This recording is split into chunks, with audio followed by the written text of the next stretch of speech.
Hi everybody, welcome back to my channel. It's Pluto of Pluto's Muse here, back with another timeless pick a card reading, and this is being made in honor of the full buck moon in Aquarius that is occurring on July 29th of 2026. All right, this is a timeless message, so if you see this any other time, days after the moon, or even a year from now, it does not matter. These are general messages, so please take what resonates and leave the rest. Everything may not resonate, and that's completely fine. You have three options to choose from on the screen. Please choose more than one if you feel drawn to more than one. And if you enjoy this reading, please like, comment, share, subscribe, turn on your notification bells, check the description box down below to book a personal reading, and book a personal reading with me if you need further guidance. All right? Let's get started. Hi, Pile 1. You're the pile that chose image 1, which was the pin that says, "We are the weirdos, mister," and the piece of citrine. Now, "We are the weirdos, mister" is a quote from the movie The Craft. I don't know if anybody in here is celebrating Summerween. I need a Maxween. I need a Maxween. Somebody in here, you could be a Drake fan. You don't have to be. You could hate Drake, and that's fine. You could be a Scorpio. You could be dealing with a Scorpio. You don't have to be. But yeah, the movie The Craft is a Halloween movie. People have been celebrating Summerween. I believe they're celebrating it on TikTok. I haven't seen it much on Instagram or other platforms, but it is basically the celebration of Halloween. Halloween. Why is this sound so funny to me? It's the celebration of Halloween. Okay, holla. Holla, holla, holla. I'm thinking about a bunch of different shows. Do y'all remember Holla, the man who was saying holla on Chappelle's show? He's like, what did he say? Was he saying holla? If I can find that clip, I'm going to put it on the screen because that's so funny to me. Somebody in this pile is funny. So I'm picking up on something here about Summerween. Maybe celebrations. You could be celebrating things with your friends, family, anything like that. Or maybe some of you guys have recently been going to events. Somebody in here could be born in Halloween. That is Scorpio energy, but it could also be Libra energy. October is relevant. The fall time. All right, we're getting Libra, Scorpio, Sagittarius may be relevant. What else am I picking up off of that pen? Something about that pen also is giving me like people who like to personalize things. I don't know if some of you in here make pens or, make things that you can use as decals on a bag or things like that. This also is reminding me of my friend Sophia that sells the pretty decal beads that you can hang on your bag and on fun things like your keychain. I have mine on my keychain. I'll probably tag her shop down below. Definitely check out Tiny Prop Shop. But what am I trying to say in this file? I chose the pen. I chose the pen because to me, Aquarius is included in the group of weirdos, sometimes the leader of the weirdos, and we love that.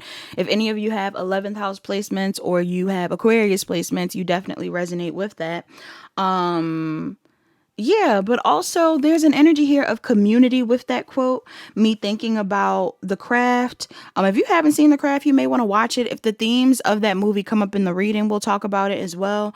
But outside of even the premise of the movie, I'm getting a vibe of community and people who feel connected and proud for being within some sort of community. Okay, somebody in here, maybe you've been seeking community. You've been seeking friends. You've been wanting to connect with people. You've been looking for your crowd of weirdos, right? So that definitely could be relevant in this pile. Let's get into the citrine now. And then we're going to get into the actual tarot and the oracles. So let's talk about citrine. Citrine is on page 14. Okay.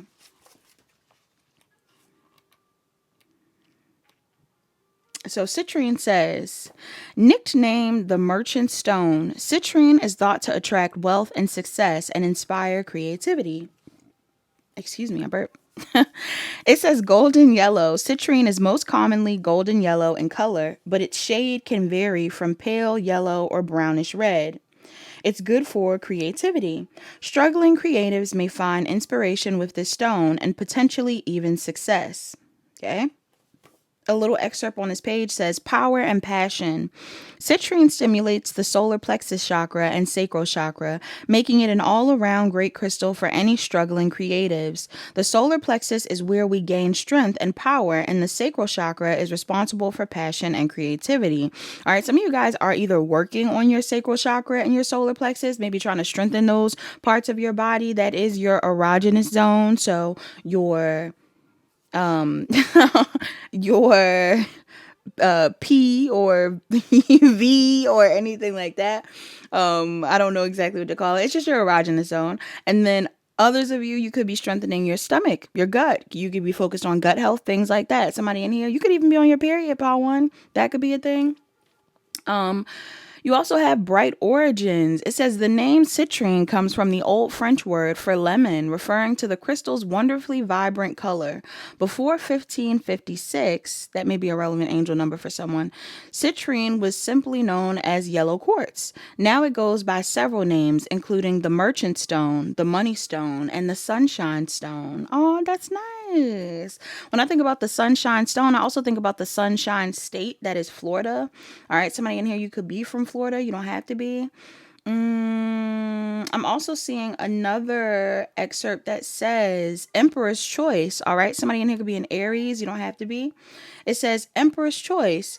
If it's wealth and success you're after, citrine is a good choice. In ancient Chinese society, citrine was seen as a success stone. A lot of S's. Somebody in here, your name could start with an S, or somebody's name could start with an S. It says, because it was thought to bring good fortune to the wearer. Chinese emperors wore it for that reason, to increase their intellectual abilities. Okay, love that. Oh, you know what's crazy? I also have a citrine bracelet that I have from Outer Spirit. I didn't even realize that I had my citrine bracelet. I actually don't have it on. Let me put it on. Okay, I have it on now. Can you hear it? ASMR. Somebody in here, you definitely should check out the link down below too for my Outer Spirit discount, because Outer Spirit is so cool. Honestly, even the people at Outer Spirit, like, shout out to y'all. Irene, my girl Irene. Like, let me stop. But the people at Outer Spirit are super cute, super nice, but also the crystals work, y'all. You know, I'm somebody that swears by using crystals, and I really enjoy their bracelets. I always feel a boost of energy when I wear them, so I had to put all my crystals on. Some of you guys, you may need to work with your crystals. Maybe you even need to charge them around this moon. I definitely should. What else? We're gonna read the excerpt that says pocket full of sunshine. It says, brimming with warm energy, it's no wonder that citrine is so closely linked to the sun. All right, Leo season. Happy birthday, Leos. Leo could be significant. It says, in ancient times, the Greeks and Romans thought the stone carried the power of the sun god, Ra, clearly, and used it for energy and protection. In modern times, it is used in a similar way as a pick-me-up on dark days. Yeah, what's going on, y'all? Some of you guys could be having a hard time, or maybe you're having a low moment, and if you are, I'm sorry to hear that. You may actually benefit from using more crystals, maybe even like a palm stone or something like that. Some of you guys may want to get some cute little, again, like the little decals that I'm showing on the screen. Maybe some of you guys need some little reminders around your home or around you to kind of make you feel better. I know a lot of people keep things on like their work desk and stuff like that. That may be significant, or like a new calendar that's like really motivational. I don't know. There's also an excerpt here that says a timeless beauty. Not a timeless beauty. Some of y'all, you're a timeless beauty. It says a timeless gem. There's so many excerpts on this page. I think I read them all. It says, this radiant stone has been cherished by high-profile figures for centuries. Queen Victoria, whose reign defined the Victorian era, and Greta Garbo, a 1930s Hollywood icon, are two celebs who famously, wore citrine and helped make it popular. Somebody in here, you could be an actor, interested in acting, interested in movies, interested in events, interested in crystals, interested in Halloween, interested in making yourself happier. Some of you guys are not feeling the happiest. If you're struggling with your emotions right now, I do feel like this moon is going to assist you in releasing whatever it is that's holding you back from being happy. Okay. Some of y'all actually need to be around more people that love you. Okay. I don't know what that's about. I don't know if you aren't currently around people that love you, or if you are someone that isolates. If you're someone that isolates, it's time for you to connect with people. Pile one. Some of you haven't felt like you were good enough to connect with people in the past, though. And I don't know what that means for you. That could be on any level. Some of y'all may not have felt like you were cool enough. Some of y'all may not have felt like you had enough money.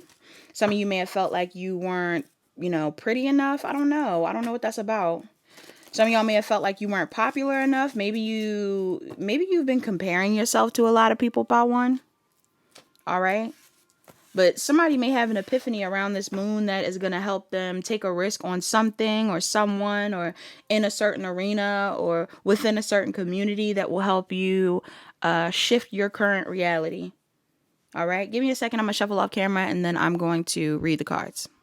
All right, pile one, what is going on with you around this moon? Pile one, you definitely are having a change of perspective when it comes to either existing relationships you have around you, or potentially one that you may want to revisit.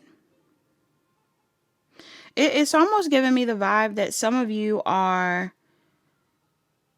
either were waiting for someone to make a move towards you, or there's something here about somebody that reached out to you or wanted to connect with you in the past that you may have been indecisive about connecting with. I don't know whether this person is coming back around during this moon, or if you're in a space where you are thinking about revisiting this person. But somebody's definitely having a change of perspective. I'm also getting somebody could be thinking about a connection or something in their life that they may have to sacrifice in order to go towards what it is that they want. Okay, why is this coming up here? Why is this energy right here? Why is this energy right here? Yeah, like some of you guys, you're either having a change of perspective when it comes to how you're currently giving out your energy, who you should give your energy to. Like maybe some of you guys are like, you know what? I should be taking the invites. I should be hanging out with the people. I should be going out and doing the things. I'm sad that I refused that opportunity to connect with someone recently, or I'm sad that I didn't take somebody up on that opportunity. Like it's something here about you guys possibly missing an opportunity in the past. Because maybe you were investing in someone else or something else that wasn't as stable. For somebody in here, I don't know if this is giving me the vibe. I mean, this could be about romantic situations, but this could also be about like friends. Some of you guys, maybe you've been in situations where you invested in connections that seemed very promising, but maybe they actually weren't as stable as you would hope they would be. Okay, I don't know if the people that you were connecting with seemed like they had more stability or status or anything like that, but it's kind of giving me the vibe of like, yeah, like even with the whole "we are the weirdos, Mr." vibe, like I'm getting this energy where some of you were trying to connect with people at some point in time that you probably actually didn't resonate with. And now there's this energy of having a change of perspective when it comes to who you've been investing your time into, and or just investing your time in general. Some of y'all may feel like you need to apologize to someone or make amends with someone that you left hanging. Okay. Or again, you were waiting for someone to apologize to you, make amends with you. What happened though? What's this about?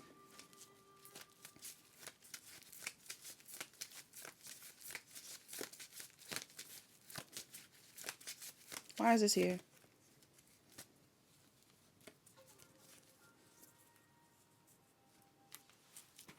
Yeah, like for some of y'all, I'm almost getting the vibe where it's like you could have been focused on someone in the past or focused on people in the past.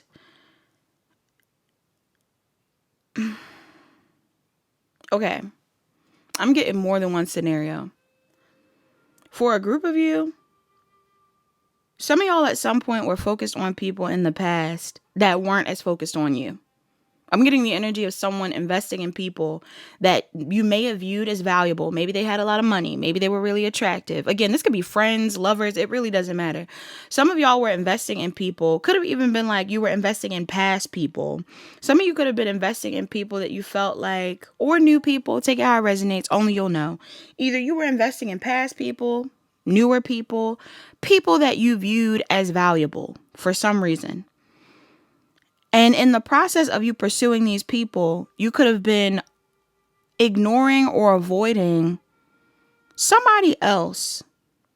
There's something here about you ignoring or avoiding somebody else. For some of you, you were ignoring or avoiding someone that actually wanted to hang out with you or actually wanted to be around you, or who was actually willing to invest in you or something like that.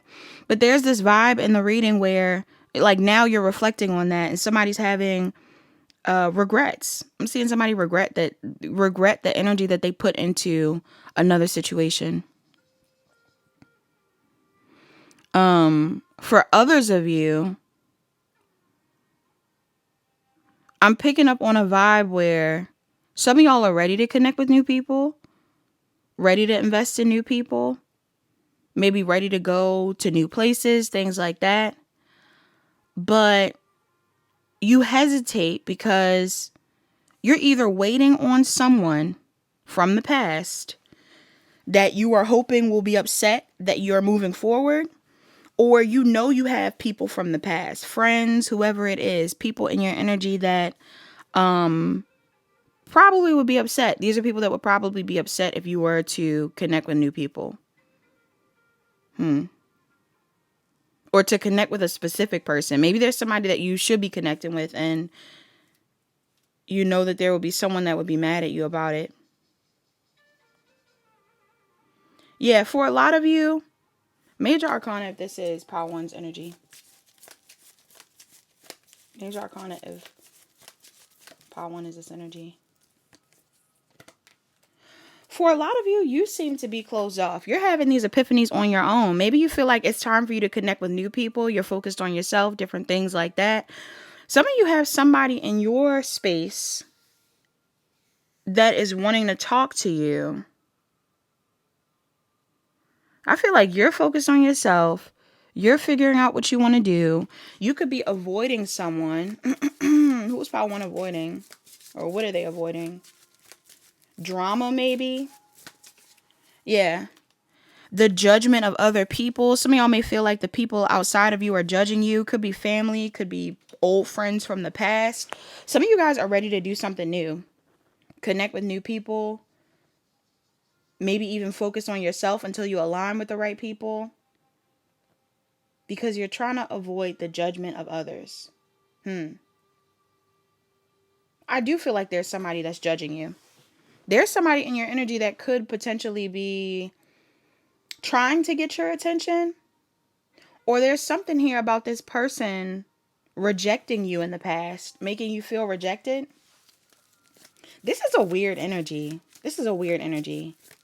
Like, okay, that's why the pen is significant. Because with the whole "we are the weirdos" Mr. vibe, I believe in that clip, the guy's like telling her, watch out for those weirdos out there. And she's like, we are the weirdos. It's kind of like, have you seen that trend that's online? Somebody in here, are you like doom scrolling? Because I'm picking up on a bunch of like random clips and audio things that I'm channeling. But there's like a clip, I don't know where it comes from. I don't know if it comes from a video game. I don't know if it comes from a TV show, whatever it is.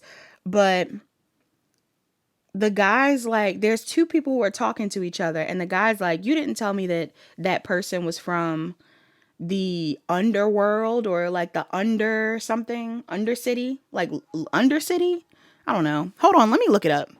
Okay. So the clip that I was talking about was from a game called Arcane and what is it? Arcane and something, the Legends. Arcane, let me see. Arcane League of Legends. Okay, it's actually a show. It's not a game. It popped up like a game, and it honestly looks like game graphics, but Arcane League of Legends. is what I was talking about, the clip that's been trending. There's like two guys, and the one guy's like, I told you I knew someone, and he's like, you didn't tell me they were from the Undercity. And it was like, what difference does that make? And he's like, I'm from the Undercity. So why is this relevant? I have no idea about one. First off, some of y'all could be watching TV. Some of y'all are doom scrolling. Some of y'all been watching TV. Some of y'all just been in the house. Like, I don't know what you got going on, but maybe you feel like it's time to go outside, or maybe you feel like it's time to connect with other people, because even down to that clip. Okay, if I had to take something from that clip, some of you could be in a situation where, because the dialogue between the two guys aren't between enemies, it's between two people that I guess didn't fully, it's almost like they don't fully know each other. All right. And even down to the whole weirdos thing, like the guy was looking at the girls like, hey, I know you guys aren't weirdos, so look out, watch out for those weirdos. And the girls are like, no, no, no. We actually are the weirdos, which was like, with a sense of pride, right?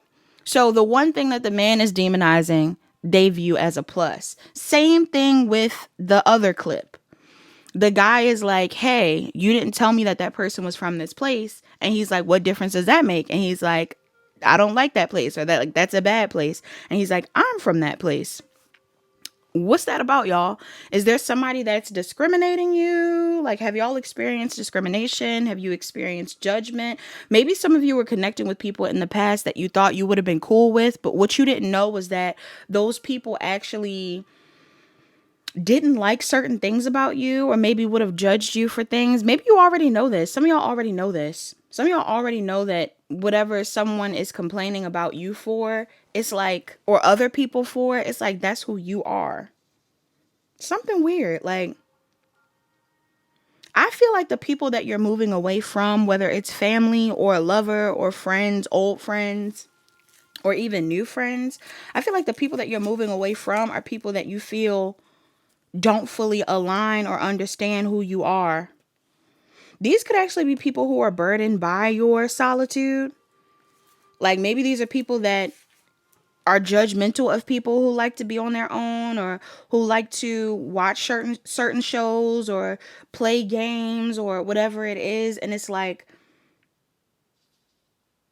this is giving me like a high school vibe. Like, this plot line seems like related to somebody's inner child. Some of y'all could be closing out a cycle from your childhood. Pile one.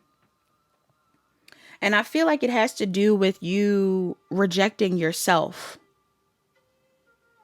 Because a lot of you have rejected other people, maybe even people who are similar to you, or maybe have disconnected from people that were similar to you in order to align with people you thought you wanted to be more like, or something like that.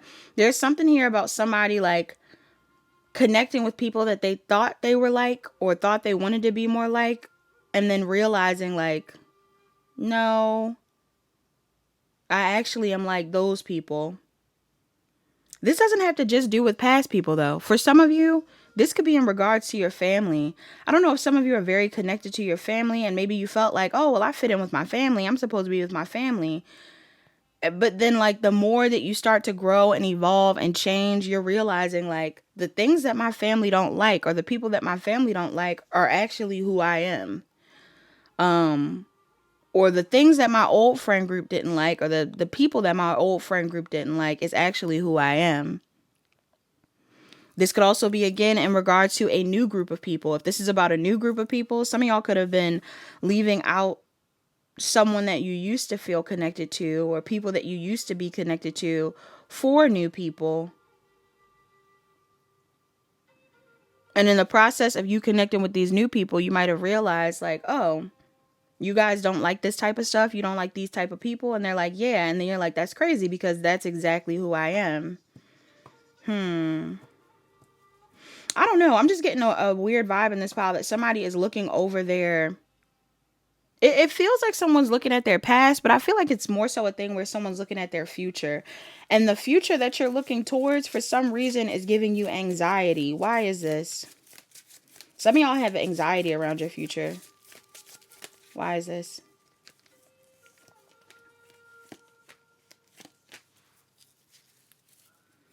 Because there could be someone that you are wanting to choose, or something that you're wanting to choose. Possibly even someone that you're wanting to choose you. This could be in regards to a relationship.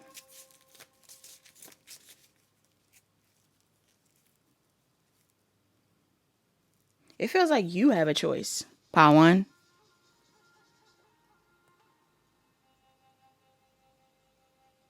Some of you could be waiting for certain people to choose you. But either you already know what you want to choose, or you already know who wants to choose you. Does this make sense?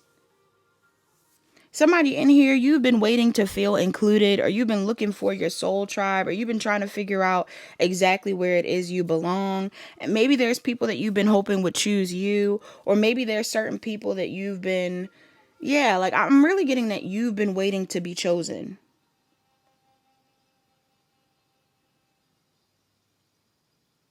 Either by a specific group of people or by a specific person. Some of y'all may also have people around you that you know expect you to choose them. But again, I think you already know what you want, or you've already found the people that want you. You already know where you're supposed to be going. For some reason, that's a challenge. Why would that be a challenge?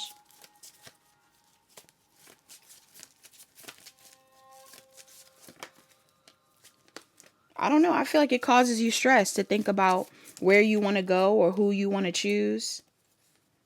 Maybe for some of you, you feel like the person that you want to choose or the person that you want to be around doesn't want to be around you.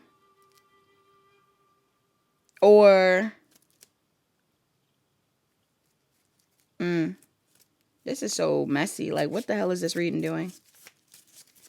What is this about?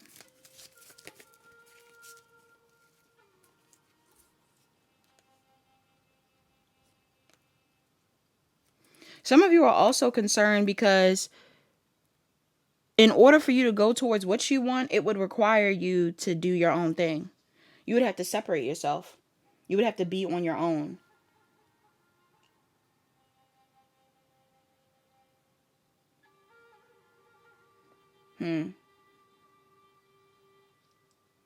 Some of y'all feel like you need to be on your own.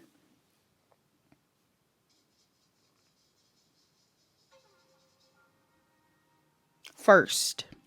There's something about being on your own first. And I feel like you being on your own first could potentially betray someone. Some of y'all feel like that would actually end up hurting someone else. Whether that's a lover, a friend, family. Some of y'all know that you choosing yourself or doing your own thing or hanging out with who you want to hang out with or being around who you want to be around, that is going to hurt somebody. Your advice is to really think long and hard about this change that you're going through, because some of you, like I said, it feels like you've either already been presented with an opportunity, like somebody could be contacting you or hitting you up, or there could be an energy here of you having people that want to connect with you. Maybe that you actually do want to connect with. What's the problem here, though? What's the advice? Why is this the advice? Yeah, some of y'all have people in your energy that you want to talk to.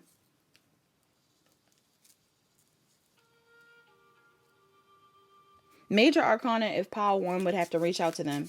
Major Arcana, if Pile 1 would have to reach out to them.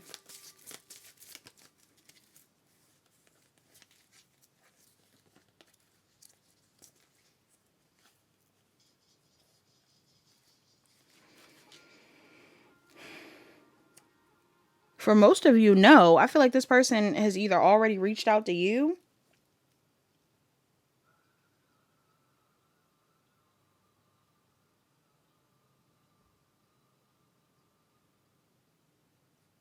or there's something here about you leaving. You wouldn't have to reach out to this person, but you would have to leave something behind in order to go towards them. That's the biggest message in this pile. What do they have to leave behind? Somebody that you... It could be two people or one person.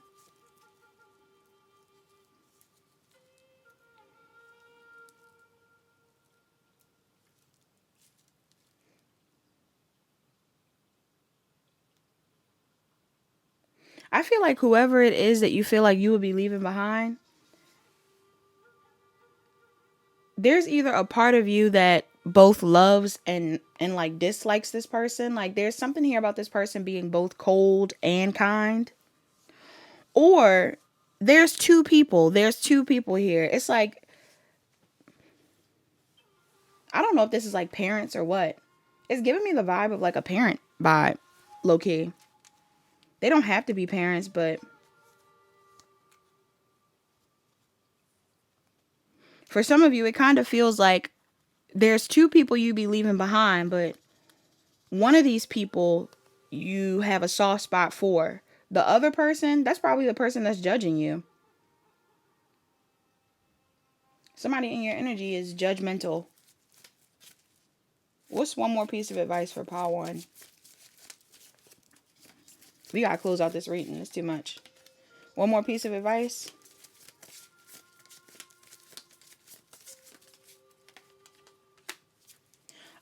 If this is about a work situation, like if there's something that you want to work on, or a connection that you want to work on, or someone that you want to work with, and you've been taking your time when it comes to working with this person, or, you know, reaching out to this person, or whatever it is, I'm getting it's time for you to go towards the project.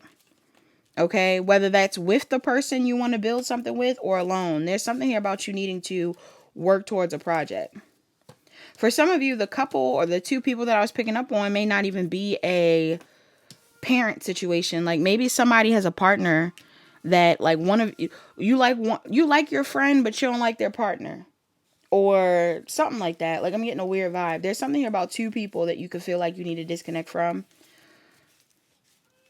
They could be siblings. Maybe you like one sibling, but you don't really like the other sibling, or I don't know.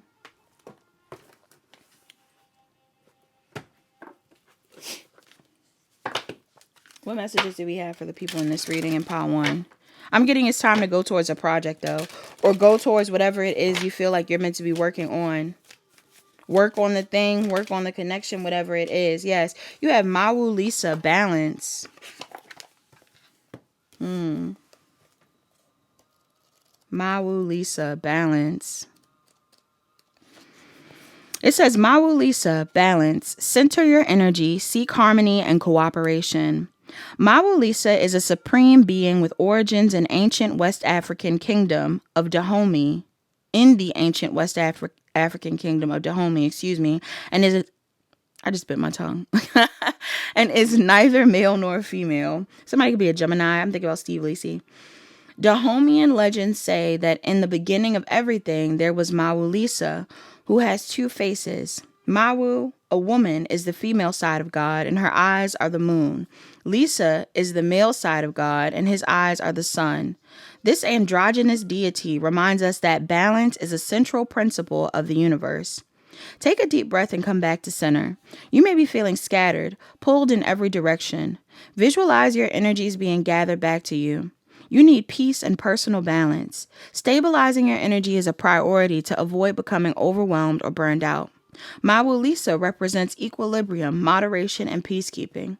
They deliver a message to remain calm and composed, even in extreme situations. It's not healthy for your nervous system to be perpetually in firefighter mode, nor is it sustainable. Don't add fuel to the fire. Consider everyone's point of view and make a balanced and fair assessment. Cooperation and harmony are key principles of this card, so be inclusive and work together. It could be that unchecked egos, drama, and gossip are at play. If you are being distracted and pulled off center by energy sapping or toxic situations, both in the real world or online, make a conscious effort to create distance. Don't allow yourself to be energetically or emotionally drained. Protect your inner balance, as it is from this calm, harmonious state that you'll be strongest and wisest. The additional meanings of this card says, balance your masculine sun and feminine moon energies. The sun is active, rational, and governs doing. The moon is receptive, intuitive, and governs being. What do you need more or less of? The key to your well-being now is moderation. Apply this to your diet, exercise, finances, and habits. And then you also have, this could be a positive message about identifying as non-binary or other gender identities and receiving support for your journey. The invocation of this card says, all aspects of my being are balanced. I find strength in my center. Yeah, for some of you, there's something about you that, I don't know if you're coming to terms with the fact that this is something that you are needing to embrace. Doesn't have to be a non-binary thing. For some of you, it could be. But for others of you, it's like there's something about your energy that you feel like you need to be around more people that understand that or embrace that or appreciate that. And I don't know if you have people around you that have judged you in the past for being a little bit more passive or maybe even a little bit more honest about certain things. Like, there's definitely a vibe here of you feeling like you don't relate too heavy, okay, to certain people.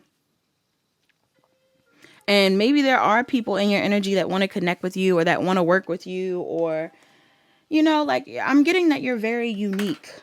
Pile 1, you are very unique. We talk about the weirdos pin. You are. You might be a little weird.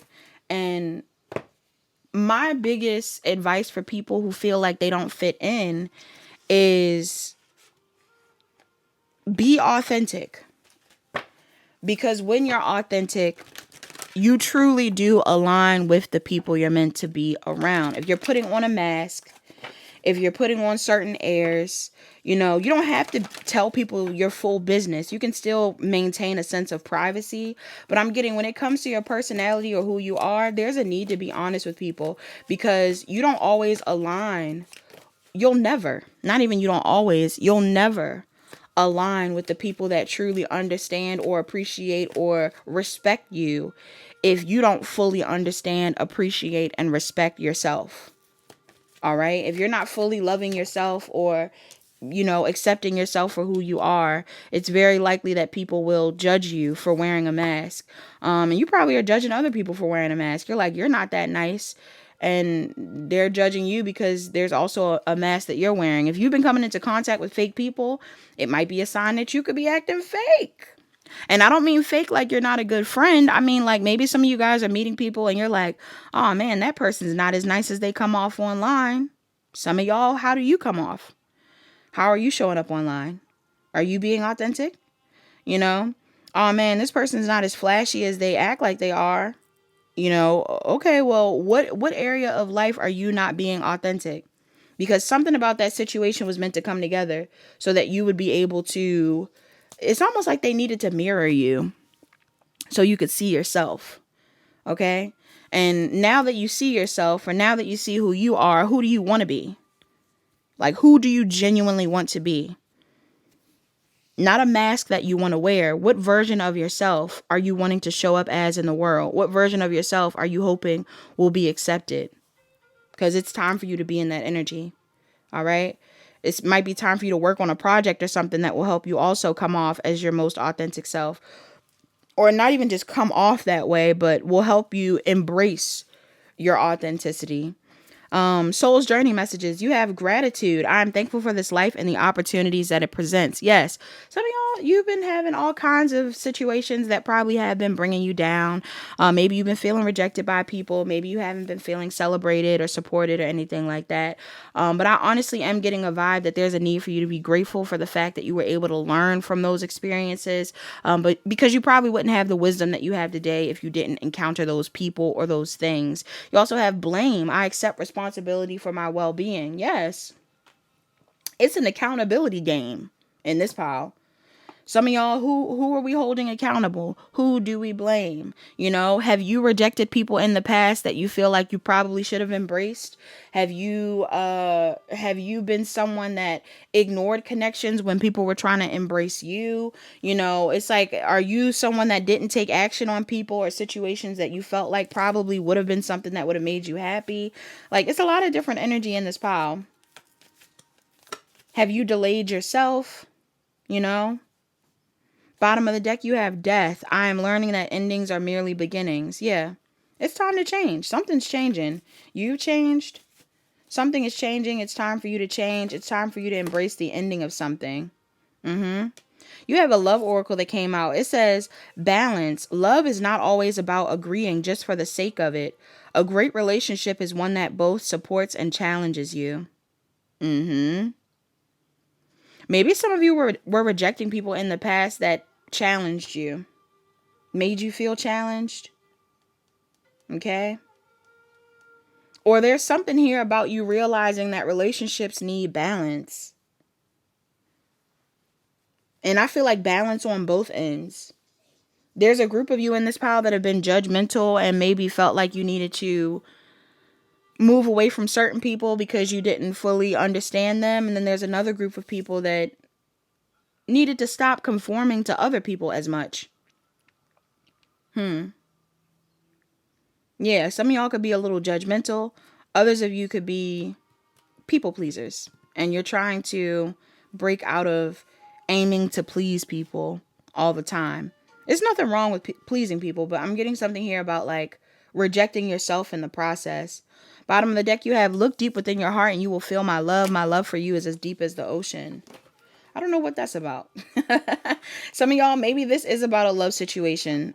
I mean, not all of you, but some of y'all could be in relationships where you feel like your partner doesn't love you or your partner doesn't like you. And now you're in a spot where you're like, okay, well, I think I actually want to be with the person that does like me. Others of you, this could be family not liking you, but your partner really liking you, or I don't know. It's a lot of different things. This could also be friends. Maybe some of you guys, you do have friends in your life that do genuinely love you, and you would know that because you can feel that. Maybe you're not supporting those friends right now, or you haven't been showing those friends love, but it's like you should show that love more often. Okay, self-care for you at this time. Self-care for pile 1 at this time. You have clear your energy field. Some of y'all need to sage. Palo Santo your home. Look to the stars. Some of y'all need to be looking at your birth charts at this time or looking at the transits, seeing how they're affecting you. You have create art. Some of you guys definitely want to get creative. All right. There could be certain talents and hobbies and things that you need to be exploring. And then you have look for fairies. Look for fairies. This card also has to do with seeing the whimsy and the fun and the magic in your everyday experience. I'm getting somebody in here needs to romanticize their life a bit more. Okay, maybe your life's seeming kind of boring. You may even want to go outside and maybe, what do they call it? Sightsee, basically. Kind of like bird watching. Maybe tell yourself, like, do some I Spy. Like, tell yourself you're going to do I Spy and look for certain things around the town. Go for a walk and say you need to find certain things. And when you find them, mark them off. Say, I'm looking for a cardinal. I'm looking for a yellow flower. I'm looking for this. I'm looking for that. Like, I'm getting something like that. A butterfly. Write down a list of things you're looking for and then go look for them. Does that make sense? Somebody, that might be fun for you. It's like a scavenger hunt. A scavenger hunt. Yeah, that's what I'm saying. Like Summerween, scavenger hunt. Somebody needs to tap into their inner child. Halloween to me is an inner child season. I know a lot of people view it as like, ooh, like spooky, like it's meant to be scary and scarier things are related to adults. But to me, Halloween has always been an inner child season because everybody's using their imagination. Everybody gets to be as weird and quirky as they want to be because it's the season. You know, everybody gets to do their own thing and it isn't going to be judged. Or it shouldn't be judged. It's a Halloween. You know, it's a holiday. Some of y'all don't want to be judged for being yourself. Your mantras to close out this reading. You have, I do whatever it takes to get closer to consciousness. Prioritize your consciousness, Pile 1. I do whatever it takes to get closer to consciousness. Even if it feels silly, even if the things that you're being recommended seem silly, or even if the things that you want to do seem like they're not in alignment with what other people want you to do or whatever it is, I'm getting you doing that is pretty courageous.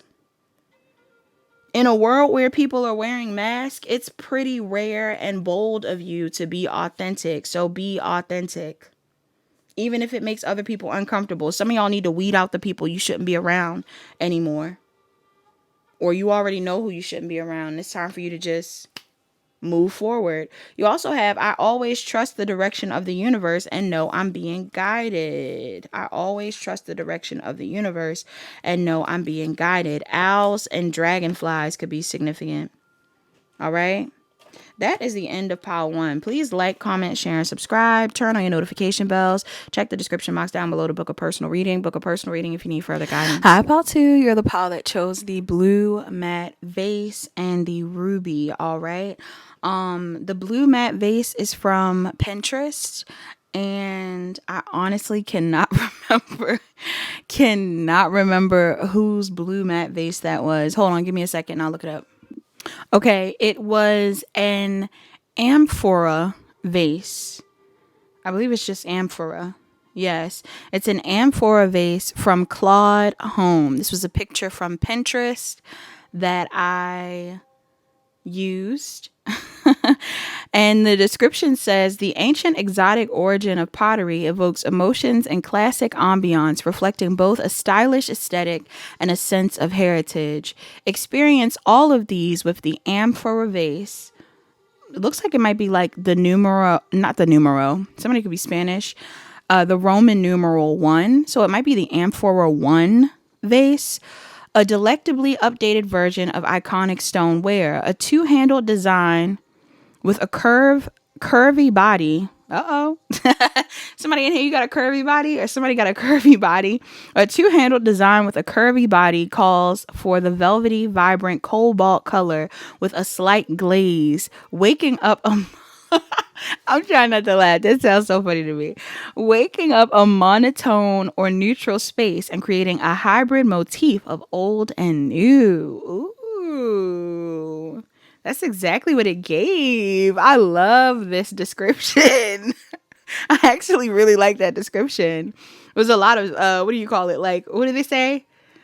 Buzzwords. It had a lot of buzzwords that made me go, ooh, the descriptions of it all, the adjectives. Somebody might like words. Wordplay is significant in this file. I'm about to look up what amphora means. But also, the mug is $14.54. It costs $1,454. So that could be a relevant angel number for somebody in here. Some of y'all could be home shopping or interior decorating, or maybe you guys are into pottery. Let me look up what the meaning of amphora is. It says amphora. An amphora is an ancient type of two-handled jar or vase with a narrow neck, used mainly to store and carry wine, olive oil, or other goods. The word comes from Greek roots meaning carried on both sides. Wow. I've been doing a lot of research in these piles. I love doing research for these readings. I'm not going to lie. That's probably one of my favorite parts when I channel off of the images. Somebody in here, you could be from Greece. You could be a Greek food lover. You could be on the Greek diet. I believe there's a Greek diet. Others of you, maybe you have ties to Rome and Greece. Somebody in here, you could have recently seen The Odyssey. I know that movie is out as well. You may care about Greek mythology, but I really use the vase because Aquarius is the water bearer, right? So Aquarius is oh my goodness, hold on. You would think we're still in Mercury retrograde. Aquarius is normally depicted as a person, a human, a naked human with a water vessel, like a vase in the tarot. Even down to pile 3. Normally I do pile 3 as the tarot card that represents the astrological sign that the moon is in, but I did use the star, but that star card is different from the normal one. So there's something here about somebody being different from the normal ones, or somebody is just, something about someone is very different from the people around them, or maybe even from the people of origin that they come from, or maybe this is like a specific thing that is different. I don't know. Let's get into Ruby. So on page 48. Somebody is not like the rest. Okay. You have Ruby. It says this dazzling stone ignites love and protects its wearer. Okay. This may be a love pile. The color is red. It says ruby comes in many shades of red, the most common being vibrant red or slightly purplish. This is good for the heart, promoting power, passion, and protection with this stone. Oh my God, I'm annoyed. Promoting power, passion, and protection. This stone is pretty perfect. I'm loving the use of words in these excerpts. Somebody in here, you could be into words. All those P's are like alliteration. Something here about speech, speaking, speech, writing. Okay, I don't know. Okay, so let's keep going. The excerpt on this page says red hot. It says with its fiery red color, it's unsurprising that ruby is associated with the sun. Ancient Hindus, for one, believed ruby symbolized the sun and could bring success, wealth, and power to its user. Their name for the stone, Rajnapura, means king of gems in English, okay? King of gems always gives me king of swords energy. It could also be king of pentacles, but the king of gems to me sounds like a king of swords because to me, the wordsmiths of the zodiac are normally air sign placements, right? They're really good with their words. They're really good with their thinking. Or even, if it's not a literal air sign placement, again, the air houses. If any of you have placements in the air houses, this may resonate with you or this may resonate with someone specific. Air houses are the 3rd house, the 7th house, and the 11th house, okay? We also have love is in the air. It says ruby symbolizes love and romance, and rubies are often chosen as gifts for the 15th and 40th wedding anniversaries. It is one of the 4 precious gems besides emerald, sapphire, and diamond. All right. What else? Also, there's a message here that says warm hug. It says this stone is believed to stimulate the root and heart chakra. We were just talking about other chakras in the other pile. So somebody in here, your root and your heart may be significant. Red and green may be significant. Something about your father may be relevant. Something about heart health could be relevant. I don't know. It says this stone is believed to stimulate the root and heart chakra, promoting a sense of security and compassion. It is a good choice for those nursing a wounded or broken heart because it can help restore trust in yourself and others. Okay. For some reason, I'm still thinking about the word that I saw on the screen that said Rajnapura. That could be relevant for someone. Rajnapura. Should I look that up too? Give me a second, y'all. Okay, so apparently, just like how rubies are a birthstone, rubies or Rajnapura are considered the birthstone of July. All right, so July may be relevant. That is Cancer and Leo energy. Happy Leo season. We are in July. Happy belated to Cancers. But then it said Rajnapura is an ancient Sanskrit and Hindu term for the ruby, meaning the king of precious stones or king of gems, which we just talked about. It also says as a cultural symbol, it is believed to hold an eternal flame and symbolize passion and power. So somebody in here, I feel like passion and power are important in this pile.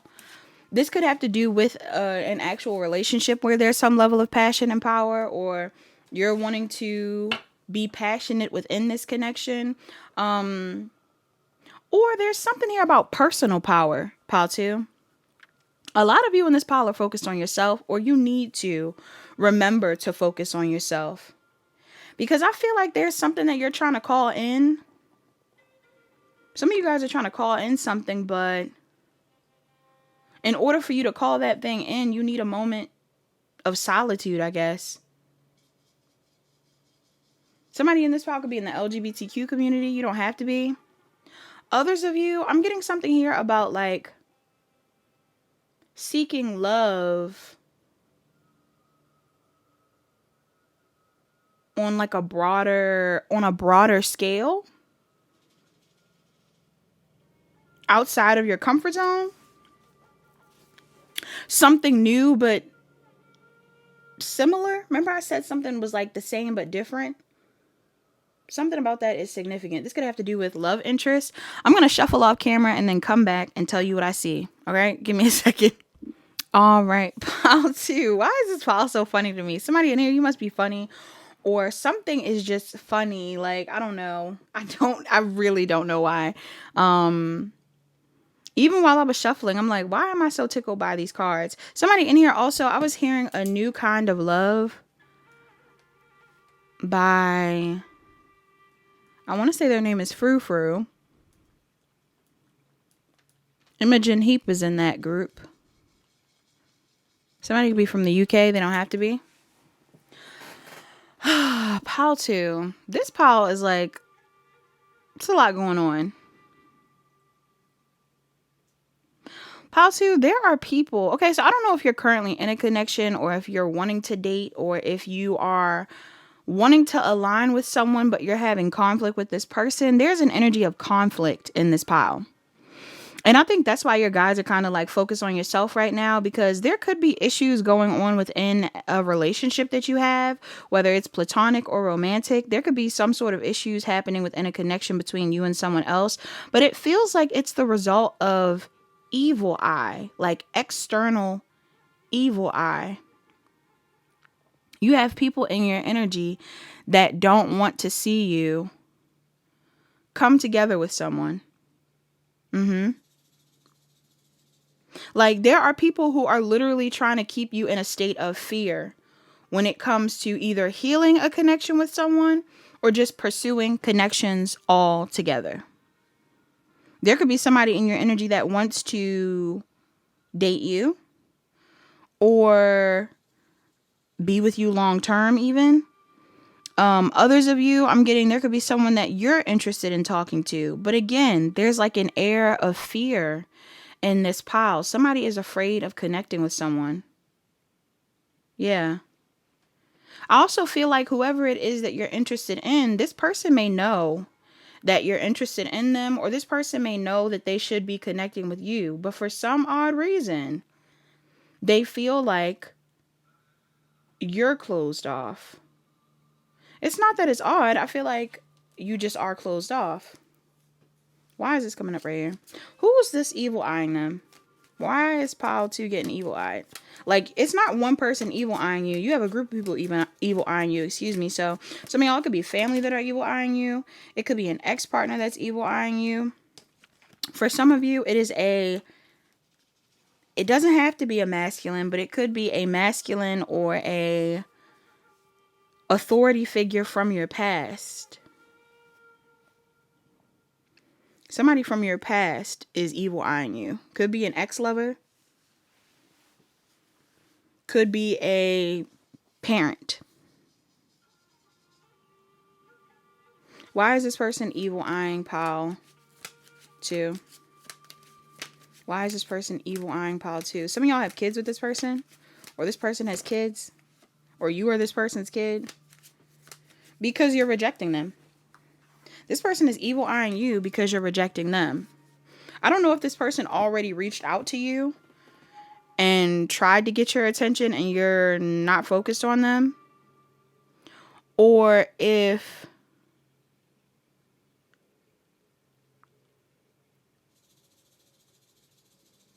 for some of y'all, that is what it is. Somebody could have tried to reach out to you and you didn't speak to them.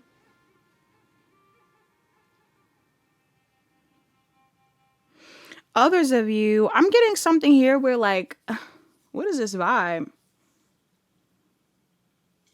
Somebody may feel like their fear, the things that they're projecting onto you, the shame, the judgment, the fear, the lack mentality, the confusion, the things that they're hoping that you would feed into, they can tell that you're not, and it's bothering them. Even if you're not rejecting this person, there's something that you're doing currently that's making this person mad. It could be just you loving yourself. Some of y'all are choosing yourself and somebody is triggered by that. Others of you are wanting to date or wanting to connect with people, and somebody's like, why are you so comfortable with doing that? Why are you wanting to do that? Yeah. There's definitely an energy here of somebody being afraid of their feelings or afraid of connecting with people in this pile. I feel like you may have been very afraid of connecting with people or dating people in the past, or specifically someone. Maybe there's somebody that you wanted to connect with that you didn't connect with. There's somebody in your energy that you may have been afraid of connecting with in the past. But now there's a vibe of you kind of planning on, it's like you're releasing yourself of the obligation or burden attached to that person so that you can move forward in the present. You're ready to move forward. Why is this coming up? Yeah. Because honestly, I feel like the longer you stay in a state of acting like you don't want to talk to someone, or like you're afraid of the future, or like you don't want to be with anybody, it's one thing to focus on self-love and to pour into yourself, and it's another thing to isolate out of fear. I feel like some of you are no longer staying in a state of fear because you want to connect with people. You want to connect with someone in specific, or you want to connect with people, new connections. It's like you know that if you don't, you'll not only feed into what this person wants you to feed into, but you'll also feel regretful. Somebody in here is going to feel like they regret not making a move if they don't make it now, or if they don't change up their attitude now, change up their thought patterns now. The challenge here is the challenge here is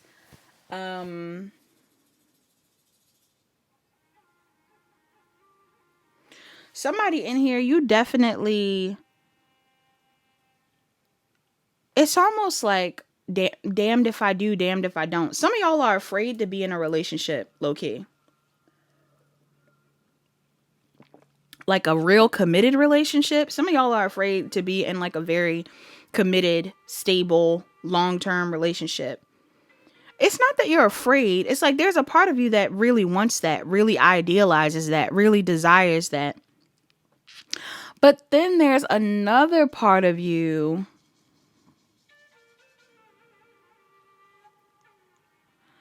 that may have too much pride. Because some of y'all actually don't feel stable right now. I'm picking up on the energy of someone that doesn't, like, even if you're single and on your own, some of y'all actually don't feel stable. About to. I'm not going to lie. It's like you might be afraid to be committed, but you also are afraid to suffer alone because some of y'all are not feeling that stable on your own. I feel like somebody in here doesn't want to be codependent again.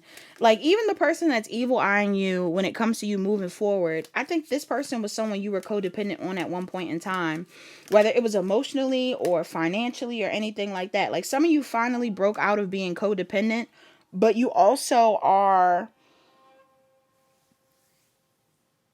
you finally broke out of being codependent on someone. But now it's almost like, it's like two extremes. You're no longer codependent, but now you're hyper independent. Now there's a part of you that like has almost refused. You've almost started to refuse help from other people. And it's like your spirit team are like, no, you're meant to be connecting with someone. You're meant to be connecting with people. Yeah. Some of you, you're meant to be healing a connection with someone. Others of you, you're just meant to receive the love and support that you want. There's a version of you that you are not currently, that you desire to be. And I feel like that version of you may require some level of assistance or collaboration or cooperation. This doesn't mean you can't do certain things on your own, but I feel like you're not really meant to. Yeah. You're not really meant to. So your advice is, if there's something that you've been indecisive about doing, whether that's reaching out to someone, joining a dating app, hitting up somebody, going to an event, I don't know. If there's been something you've been indecisive about doing that is related to what you want to do, like it's something that you really want to do, I'm getting you should find the confidence to do that thing. What's the advice for pile 2? Yeah. You might have to do it in secret, but you're being told to do it. Some of y'all may have to move away from someone in secret, or you may have to date in secret, or you may have to revisit someone in secret. All right. You may have to pursue this project, this thing, whatever it is, in secret. Yeah, because there's definitely someone that you are wanting to get away from. Could be 2 people you're wanting to get away from. For some of y'all, it could be friends. Others of you, it could be family.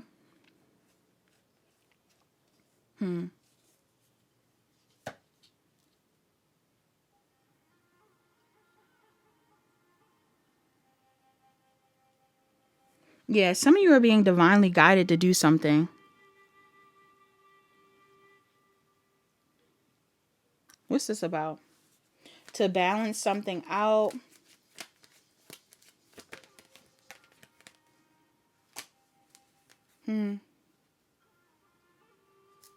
You're going to have to walk away from something to go towards this thing, but I feel like going towards this thing is what you feel like you should be doing.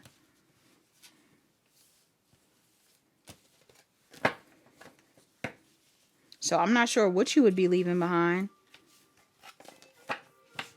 Let me clarify to see exactly what it is. I don't know if it's a location. I don't know if it's an actual person. For some of y'all, it's a mindset. It's the fear that's been projected onto you.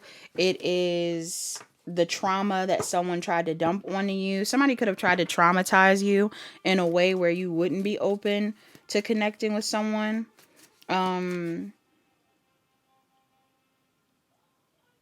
What does pile 2 need to walk away from to go towards what they really want?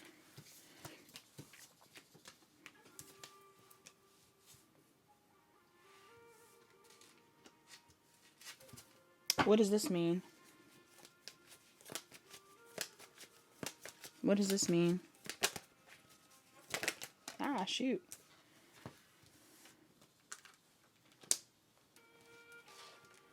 Some of y'all may be walking away from a relationship that you're already around. Again, it doesn't have to be romantic though.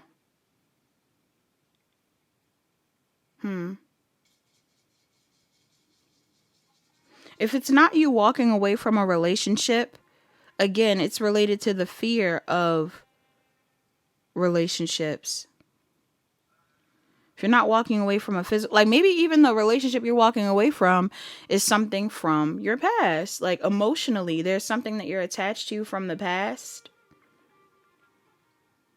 I feel like whoever the past person is too, that was someone that you really viewed as a soulmate. Yeah.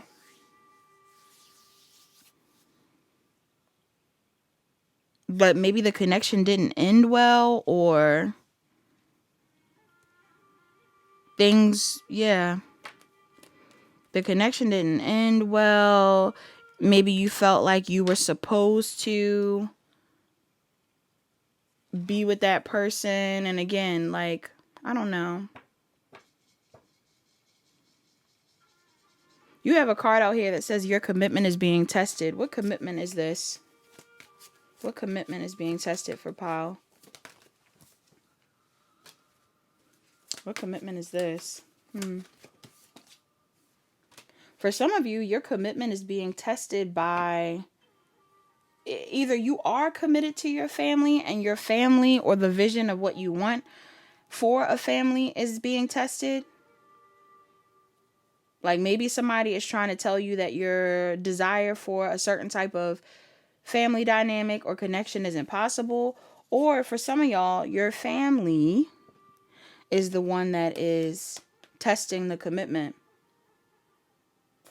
Some of y'all have somebody in your family that is testing a commitment. What's that about?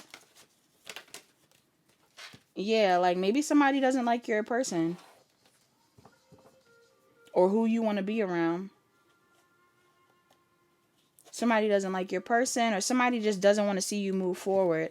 I feel like this is somebody that probably would have already told you before in the past that they didn't want to, see you move forward or anything like that. And not even just see you move forward, but it's giving the vibe of like, I don't know. Like, I don't know if somebody knows all the people that you dated, but somebody could be judging the people that you date. Mm-hmm. Or if you've ever had like a really serious relationship with someone, there could have been someone in that dynamic that really judged the person that you were with. Not saying that they were fully wrong about the person you were with, but for some of y'all, you really got to use your discernment, because some of you could have been dealing with someone at some point in time that wasn't really that bad of a person, but maybe you were swayed out. Oh my God, not my deck being weird. Maybe you were swayed out of a connection, or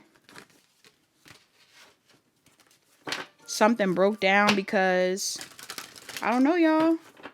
It feels like it's a family thing.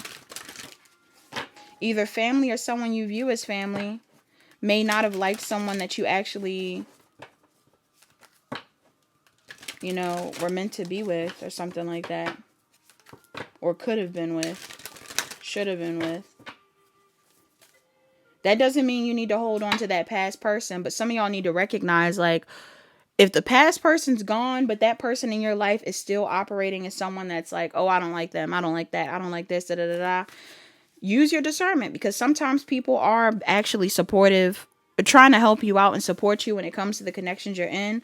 But other times, it could just be people who like don't want you to move forward, y'all. And for some of you, you view this person as an authority figure. Like, this could be your mom. This could be your, a close friend, a close sibling, whatever it is. This could be your dad. I did say dad. Messages for, not all of you, but for somebody in here. Messages for the people in this reading. What's a message for the people in Pile 2? Message for Pile 2's reading. You got Star Maiden and King Neptune. Do I want to read both of these? I will. Also at the bottom of the deck, you have Hecate, Past Life Healing. Somebody in here, you may have spiritual abilities that you haven't either fully tapped into, or that you are not... Yeah. You're either not fully connected to, or there's something here about you trying to strengthen those abilities, but maybe you have a witch wound. Some of you were made to feel like something was wrong with you being spiritual at some point in time. And I'm getting it's hindered you. Okay? Some of y'all have been hindered. But I think you're healing now, for sure. Because it seems like you've broken out of some sort of illusion or even spell that somebody from your past put on you. Some of y'all have been convinced, like, I don't know, that you should be afraid to love. Okay?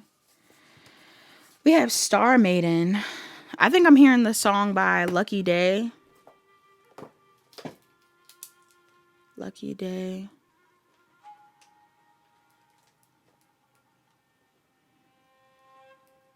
And I think it's called Ready for Love. Okay. This card says Star Maiden, rest, recovery, and renewal, a pause in the journey. Star Maiden was worshipped by the ancient Greeks as Asteria, goddess of falling stars, astrology, and dream divination. She appears on the star card. Funny enough, she appears on the star card. Yes, Aquarius. On the star card in the tarot. On this journey, her symbolism of renewal and calm provides welcome respite after the chaos and upheaval of the tower. Stars have long been an emblem of light in the darkness, a divine promise of magical relief. During the dry season in ancient Egypt, for example, when the river Nile would become parched, people longed for the star of Isis to appear in the sky as a sign of the coming rains. I almost struggled. In our non-stop productive world, Star Maiden is the balm for the weary, overstimulated soul. Her celestial music reminds us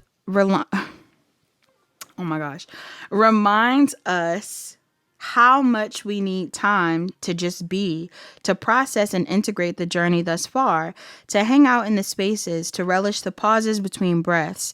She's a shining beacon of hope and healing. It says, this message is simple. You need to slow down. Star Maiden wraps her starry cloak around your tense shoulders, giving you permission to allow the regenerative act of being a much-needed respite from the constant doing. The peace after the storm has finally arrived. The worst is over. You've done the hardest part. Whatever trials or turmoil you've endured, Star Maiden assures you that they're behind you now. Your nervous system may still be on high alert, expecting the worst or staying vigilant just in case something else difficult befalls you. If you've been through an illness or emotional trauma, there may be echoes of your experience still active in your cells. Gaze at Star Maiden and let her calm your frazzled nerves. With the twinkle of starlight, she whisks away your best laid plans and to-do lists and whispers, now rest. The additional meanings of this card says, you're a star seed soul. You're incarnated from the stars. Yes, I felt drawn to talk about that in Pile 3. Some of you guys could be drawn to Pile 3, Pile 2. It says, learn to interpret your dream symbolism. Okay, some of y'all need to pay attention to your dreams. And then you also have relaxation and focusing on simple, joyful activities will help symptoms of post-traumatic stress disorder. Some of y'all got PTSD. Or even CPTSD, complex post-traumatic stress disorder. You've been through a lot. Somebody in here, you got some trauma that you're still healing through, or that you have some of y'all have trauma that someone in your energy is hoping stays. Like they like the fact that you're traumatized, or there's like an energy here of them not wanting you to fully heal for some reason. The invocation of this card says, I slow down my pace and heal. I relax and replenish my soul. Let's read King Neptune.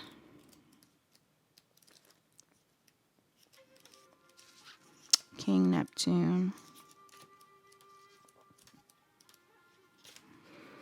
It says, sensitivity. You're a highly sensitive soul. Embrace your softness and vulnerability. King Neptune is guardian of an ancient spiritual world called Lemuria, a light-filled civilization connected to the Indian and Pacific Oceans with a pure, harmonious, and peaceful frequency. Lemurians were psychic sensitives with wide-open heart chakras. The oceans carried intuitive codes that were transmitted through dolphins, whales, and merpeople. Crystal healing was part of daily life. King Neptune was a shapeshifter and merman who later became Poseidon in ancient Greece. His symbols are the trident, the horse, and the bull.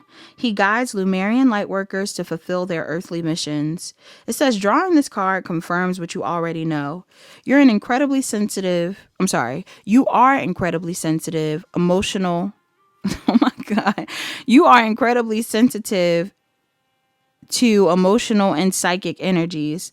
Most likely you've had to numb yourself to the harsh, closed-off consciousness of the modern world as it doesn't understand or value the way that you are. You may have previously lived in Lemuria and are now bringing crystalline qualities of empathy, heart chakra healing, and sensitivity to earth. Your Lemurian soul is expert at reading emotions and taking the psychic temperature of any room. You sense every undercurrent, especially what's not being openly expressed. Being in crowds and highly stimulating environments can be challenging. You need beauty and art, romance, lyrical music, serenity, the ocean, nature, crystals, animals, and people who are open to the spirit world. You like tenderness, softness, and gentleness, especially in relationships. If you've been numbing yourself with addictive substances, unhealthy relationships, or overworking, for example, ask King Neptune for help. Embracing vulnerability is a key lesson for you in this lifetime. You may unconsciously sabotage wonderful experiences and relationships because of an old fear of being emotionally exposed. King Neptune says it's safe to let others into your heart. Your sensitivity is a gift. Rather than shutting off from your soft heart, make friends with your Lemurian light. The additional meanings of this card says, you're a Lemurian light worker. Take steps to reconnect with your soul's experience in Lemuria. All right. Some of you guys may connect with Lemuria. Some of you guys may feel like you have a past life there. You also have connect with crystals for healing purposes. Yep. And then you also have an open-hearted conversation with someone, okay? The invocation of this card says, my sensitivity is a spiritual gift. It's safe to be vulnerable. Okay, so whether you actually are going to a reader, talking to a friend, talking to your therapist, some of y'all need to have an open and honest conversation with someone. You may want to talk to the person that you have in mind that you miss or that you feel like you want to talk to. But others of you, I'm getting like, it may even be a thing where you need someone outside of your situation to give you perspective on the situation. Okay? If any of you have been seeking advice or, like if you've been seeking advice or an opinion from people around you, you might want someone around you, or you might want to speak to someone that isn't currently around you, or some of y'all may want to speak to someone that doesn't have an opinion on the situation yet, so they can tell you what they believe. Because there's something here about people's biases or the energy that people are projecting onto you. Some of y'all got people who don't want you to be in a relationship, y'all. You might have people around you that don't want you to be, connecting with certain people or in a connection in general. You have humor. I choose to focus on the lighter side of life. Yeah. Try to lighten the mood. I mean, stay optimistic, stay positive. If somebody's wanting you to be sad or low or anything like that, don't let that person's energy affect you. You may want to clear your energy. You may want to ignore whoever this person is. You also have forgiveness. It says, I acknowledge that harboring resentment blocks the flow of love. Yes. There's somebody in your energy that you need to forgive. Okay? Could be a past person that you are no longer around. Could be a past person that you want to be around. Could even be the person that's been trying to keep you stuck. For some of y'all, you need to forgive the person that's been trying to keep you stuck because clearly they need to heal. You also have envy. I'm the same as everybody, but with different challenges. Yeah. Don't feel bad if what you want hasn't came in yet. If you feel like the love of your life isn't here yet, or you haven't had the same dating opportunities other people have had, or, why is your love life moving so slow and everybody's moving so quickly? Like, I'm not sure what it is that you're telling yourself or how you're looking at a situation, but be mindful of what it is that you are affirming in your life, because I actually feel like you have the capacity to change your circumstances. The reason why you aren't experiencing what you want is because you were mentally blocked, but physically you were never blocked. Mentally and emotionally though, yeah. That's why you had that root and heart chakra, because your heart chakra is your emotions, but your root chakra has to do with grounding yourself. Some of you guys have been too in your head to make a decision or make a move, and that's what someone wanted. Now you have the chance to make the move or whatever it is, and you should. You also have doubt. I release the need to know all the answers. Yeah. Also, if you continue to ruminate over the past and why something happened or all of this stuff, I feel like you honestly will run yourself into the ground. Like, after a while, you just gotta let a situation go and move forward. Yeah. And take what you can from the situation. Take the wisdom from the situation that you feel like you were meant to gain and utilize it in your next investment. But you don't always have to sit there and question why. Sometimes there is no why. Sometimes people just do. It just is. There is no why. It's like it just is. Okay? Your love oracles. You have forgiveness. Stop focusing your energy on past events. For life is too precious to waste. You create your reality by what you think, dream, and imagine. All right, some of y'all need to forgive somebody. Whether you do that physically, like reach out to them or talk to them about it, or you need to forgive them on a soul level, an emotional level, so you can open up to new things. Then you also have at the bottom of the deck, it says, beware of what you are projecting, for the qualities you admire in one another are qualities you both possess. Equally so, the qualities you don't like are also your own reflection. So some of y'all, you and somebody else are one and the same. I even get like whoever it is that's been blocking you. For some of y'all, you and that person might be one and the same. You and that person may be more similar than you think. Okay? Maybe that's why it was so easy for you to kind of go along with whatever was going on, because I don't know. You were both on the same page at one point. But now you want to heal, or somebody wants to heal, and it's like, that's how you know. A lot of times, I've told people about this before. A lot of times you can tell when a connection is a trauma bond. I mean, of course, a lot of trauma bonds are rooted in you and the person bonding over whatever type of trauma you both experience. But I also feel like people don't realize that once the trauma is addressed and healed, that also will kind of show you what the root of a connection is, what the root of a dynamic is.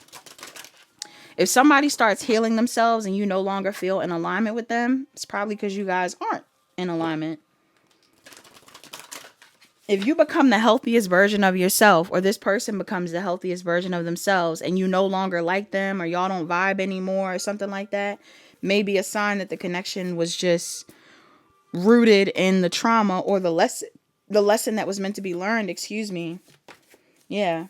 This is like having a drinking buddy. You got a drinking buddy you always hang out with, or somebody that you always bond over, smoking with, or anything like that. And it's like all of a sudden that person cuts out that thing, and now, you don't even like being around each other. You barely can have a conversation. You don't even want to link up.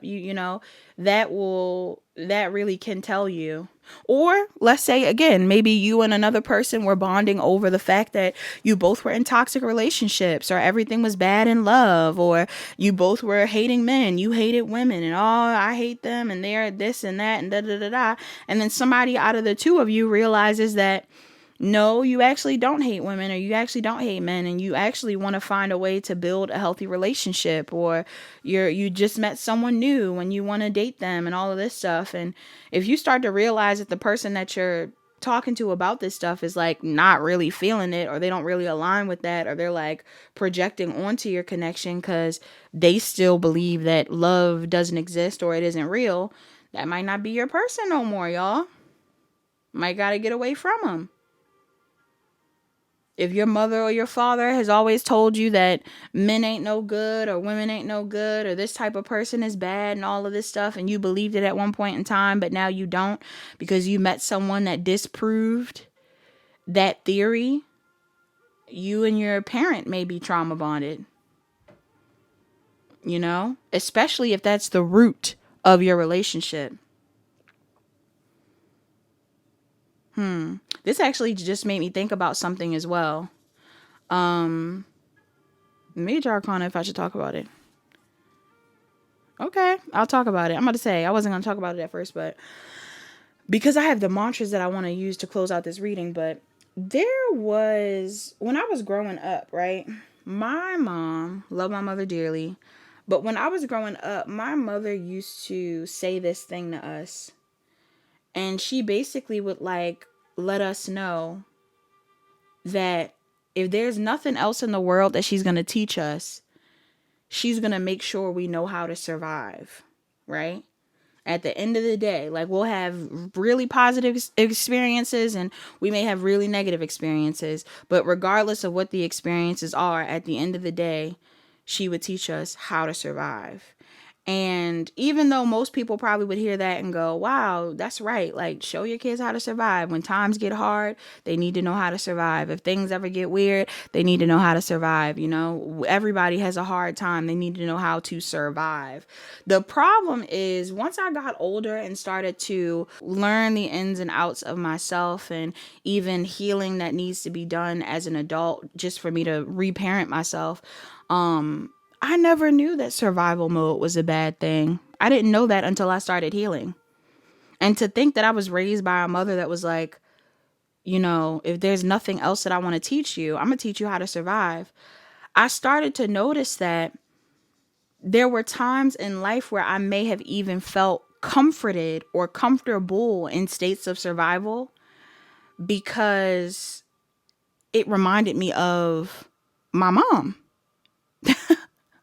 It reminded me of my mom. It reminded me of my childhood. It reminded me of situations where my mother really had to lock in and show us how to survive certain things. And it wasn't like every day was a survival thing, right? We had very positive experiences as a child, but like any other single parent household, there were low points. And in the low points, my mother would have to teach us how to survive.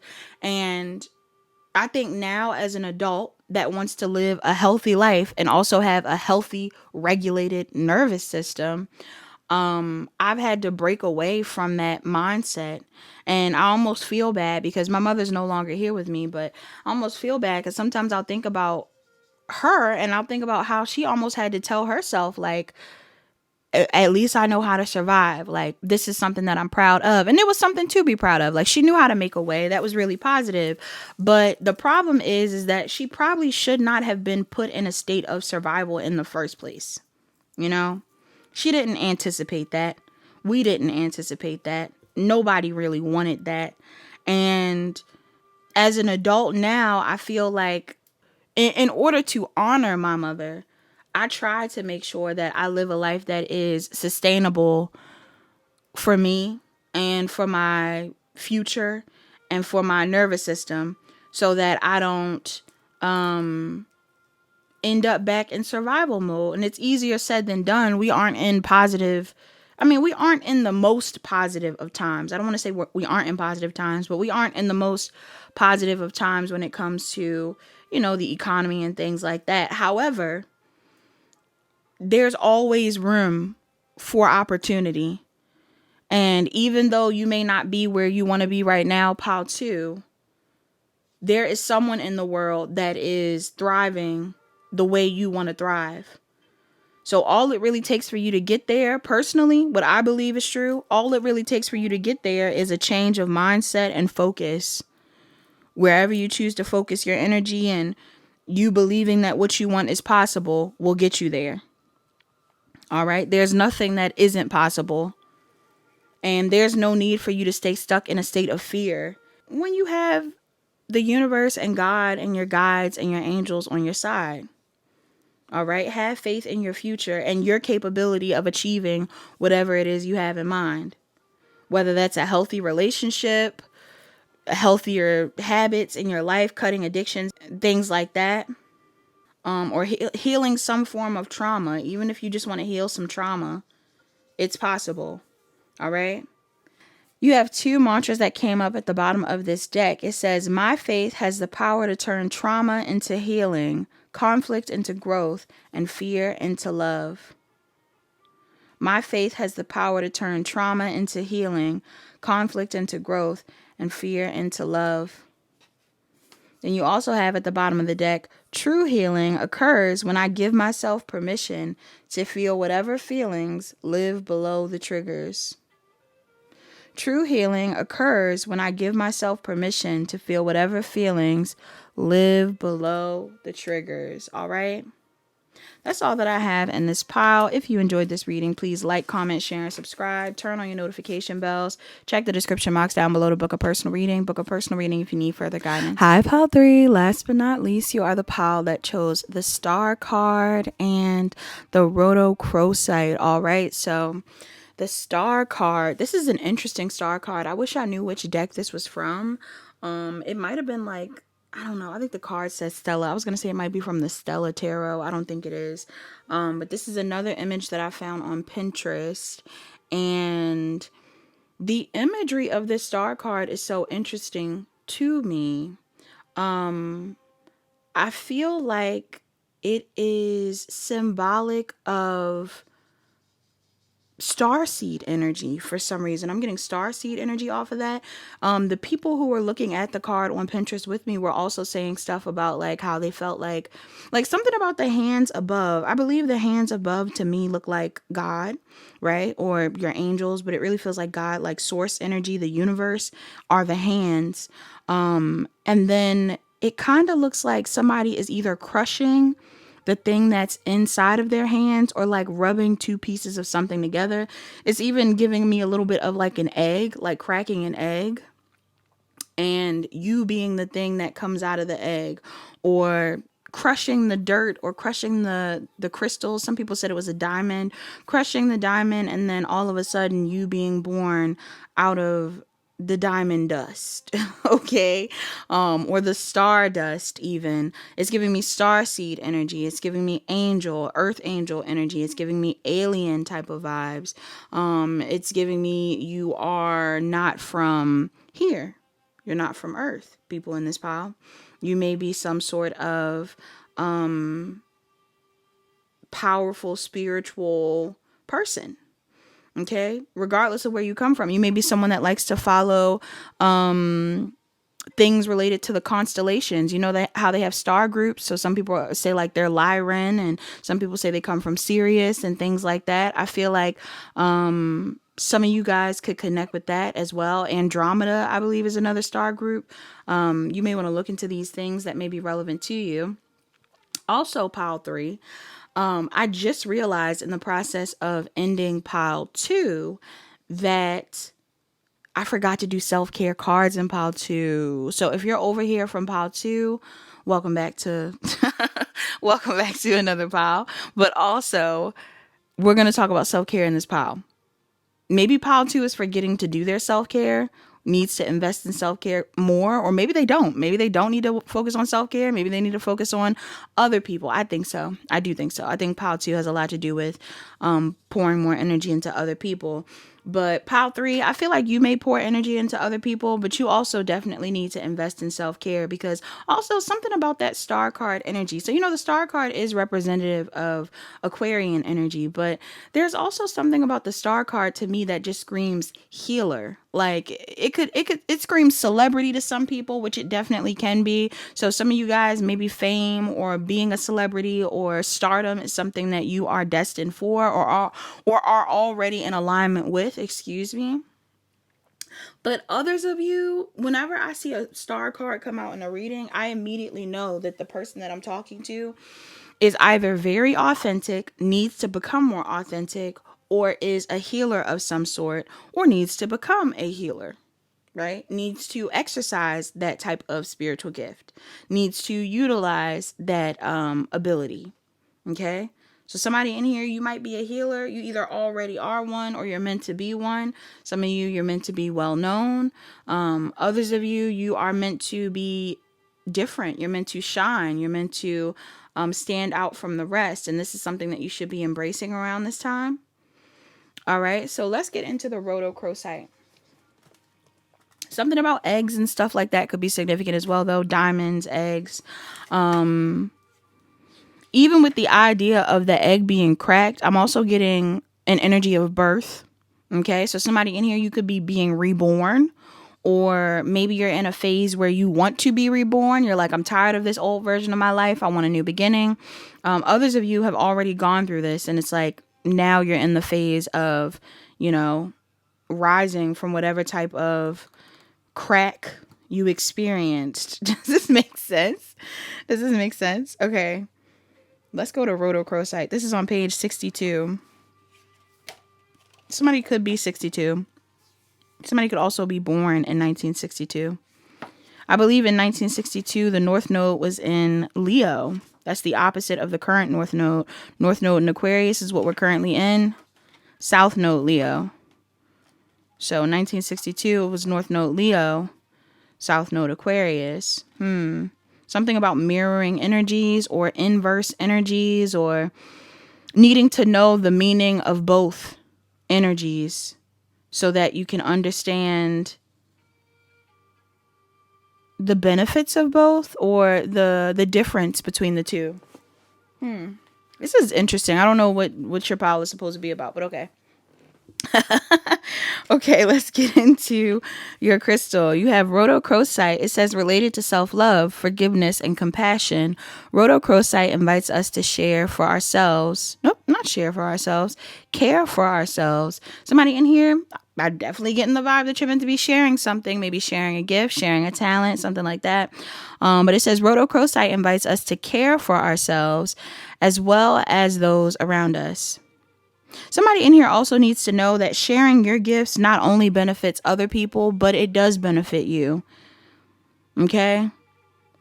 Like maybe somebody in here doesn't want to be a healer, or, you know, it's not always easy. It's not easy. I'm not gonna lie. It's not. This is not the easiest role to play, to be helping people like this. And there's so many different forms of healers, whether people are in medical fields or they are psychologists or therapists or, you know, hairstylists, cooks, all kinds of stuff. Everybody can be a healer if they are aiming to heal or help people in whatever field they're in. Doesn't matter what they're into. Artistry, makeup, all kinds of stuff. But it can take a lot of energy out of you to heal other people. So I'm getting something here about somebody being hesitant when it comes to maybe sharing their gifts because they don't feel like they want to do that. Or, you know, if you're someone that has done this for a very long time, it's like, you're like, I'm tired of helping other people. I just want to help myself.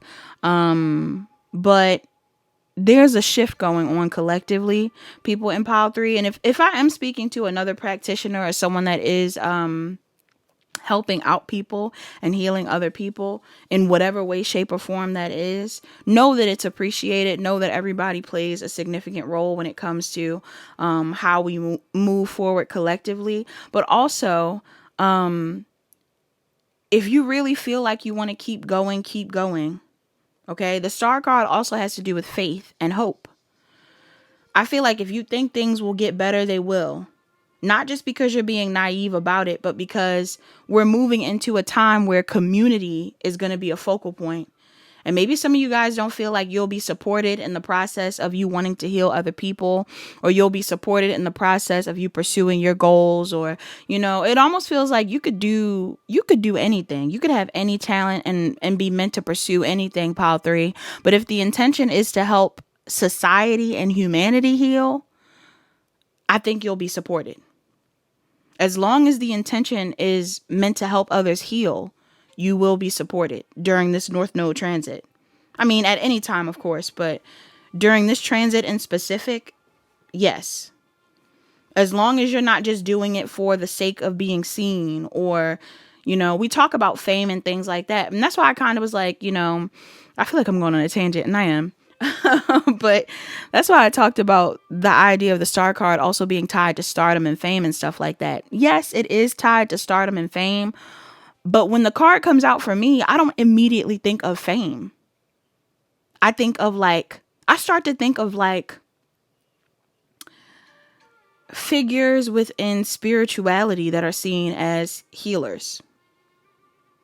So like sometimes I might see the card, I might be thinking like, wow, this person is very protected by the divine. This person might be, you might work with Jesus, might work with, you know, certain deities. Maybe you're a Buddhist. Maybe you are, you know, there's some level of faith attached to you. Like if I see the star card, I immediately feel like you are someone that is either willingly putting yourself in the forefront to help others heal, or you were just put here on earth to help others heal.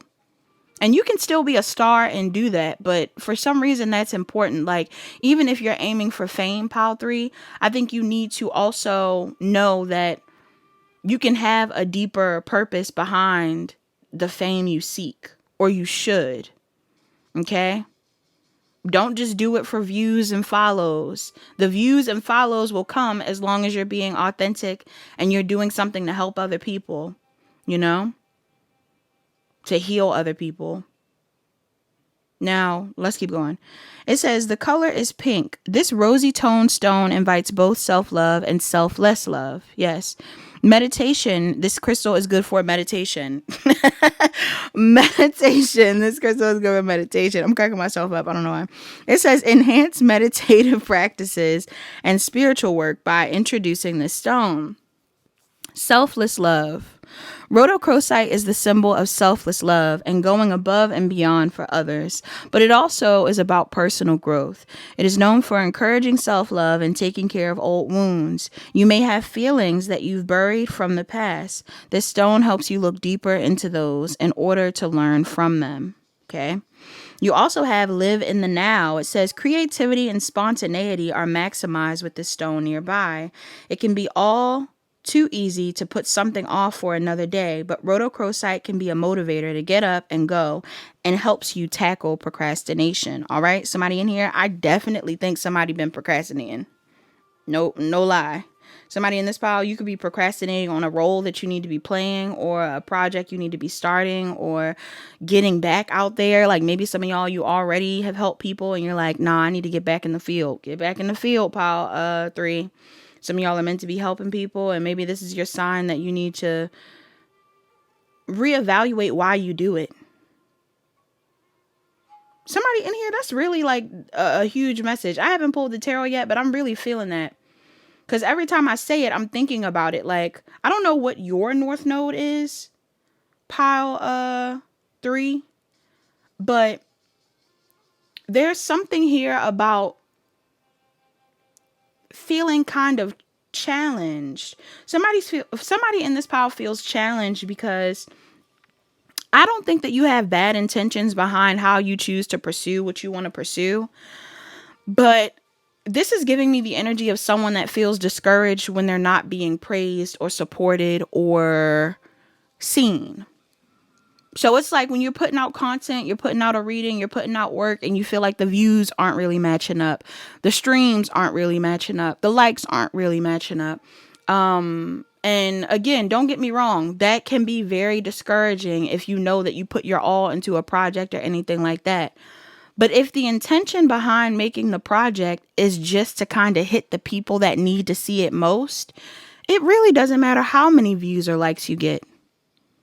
For real. I mean, there's been times where I've made videos where, you know, especially when you are comparing content that has a little bit more of a healing purpose or a depth behind it versus things that are for fun. Sometimes in the tarot community, we like to get our ego stroked. I'm not gonna lie. I've seen a lot of people enjoy readings that have to do with how my haters feel and how my crush views me and all of these different things. And don't get me wrong, those things aren't fun, or are fun, excuse me. Those things are fun. But tarot, to me, especially when it comes to how I was introduced to tarot to me has always been seen as like a holistic form of therapy. Okay. It's like walking into a therapist's office and not having to tell them everything about yourself, but them already knowing what it is you need to heal, you know, what it is that you want to talk about, what it is that's in your energy. Them reassuring you and confirming to you what you already feel, or, you know, illuminating things about a situation that you need to hear. Not what you want to hear, what you need to hear. And I feel like sometimes, not all of us, but sometimes we can get into a space of, well, I just want to hear what I want to hear. And then you'll get there, you know, get into watching videos or running up the views on content that have to do with how pretty you are and how cool you are and what your crush feels about and how men view you and how women view you and things like that. And, you know, it can be discouraging as a reader when you do make content that has to do with maybe what you need to heal right now, what your ancestors want to tell you, how to work through your blockages, what type of karma are you carrying, like all these different things. When you want to hit on themes and topics that would help people grow spiritually, it can be discouraging when you look into those things and people are like, nah, or I don't want to hear that right now. That's not what I want to look at, whatever it is. If you are the type of reader that likes depth or wants to engage in more mentally stimulating things related to humanity, all of that stuff. You don't even have to be a reader, y'all. You could be a content creator. You could be posting makeup looks.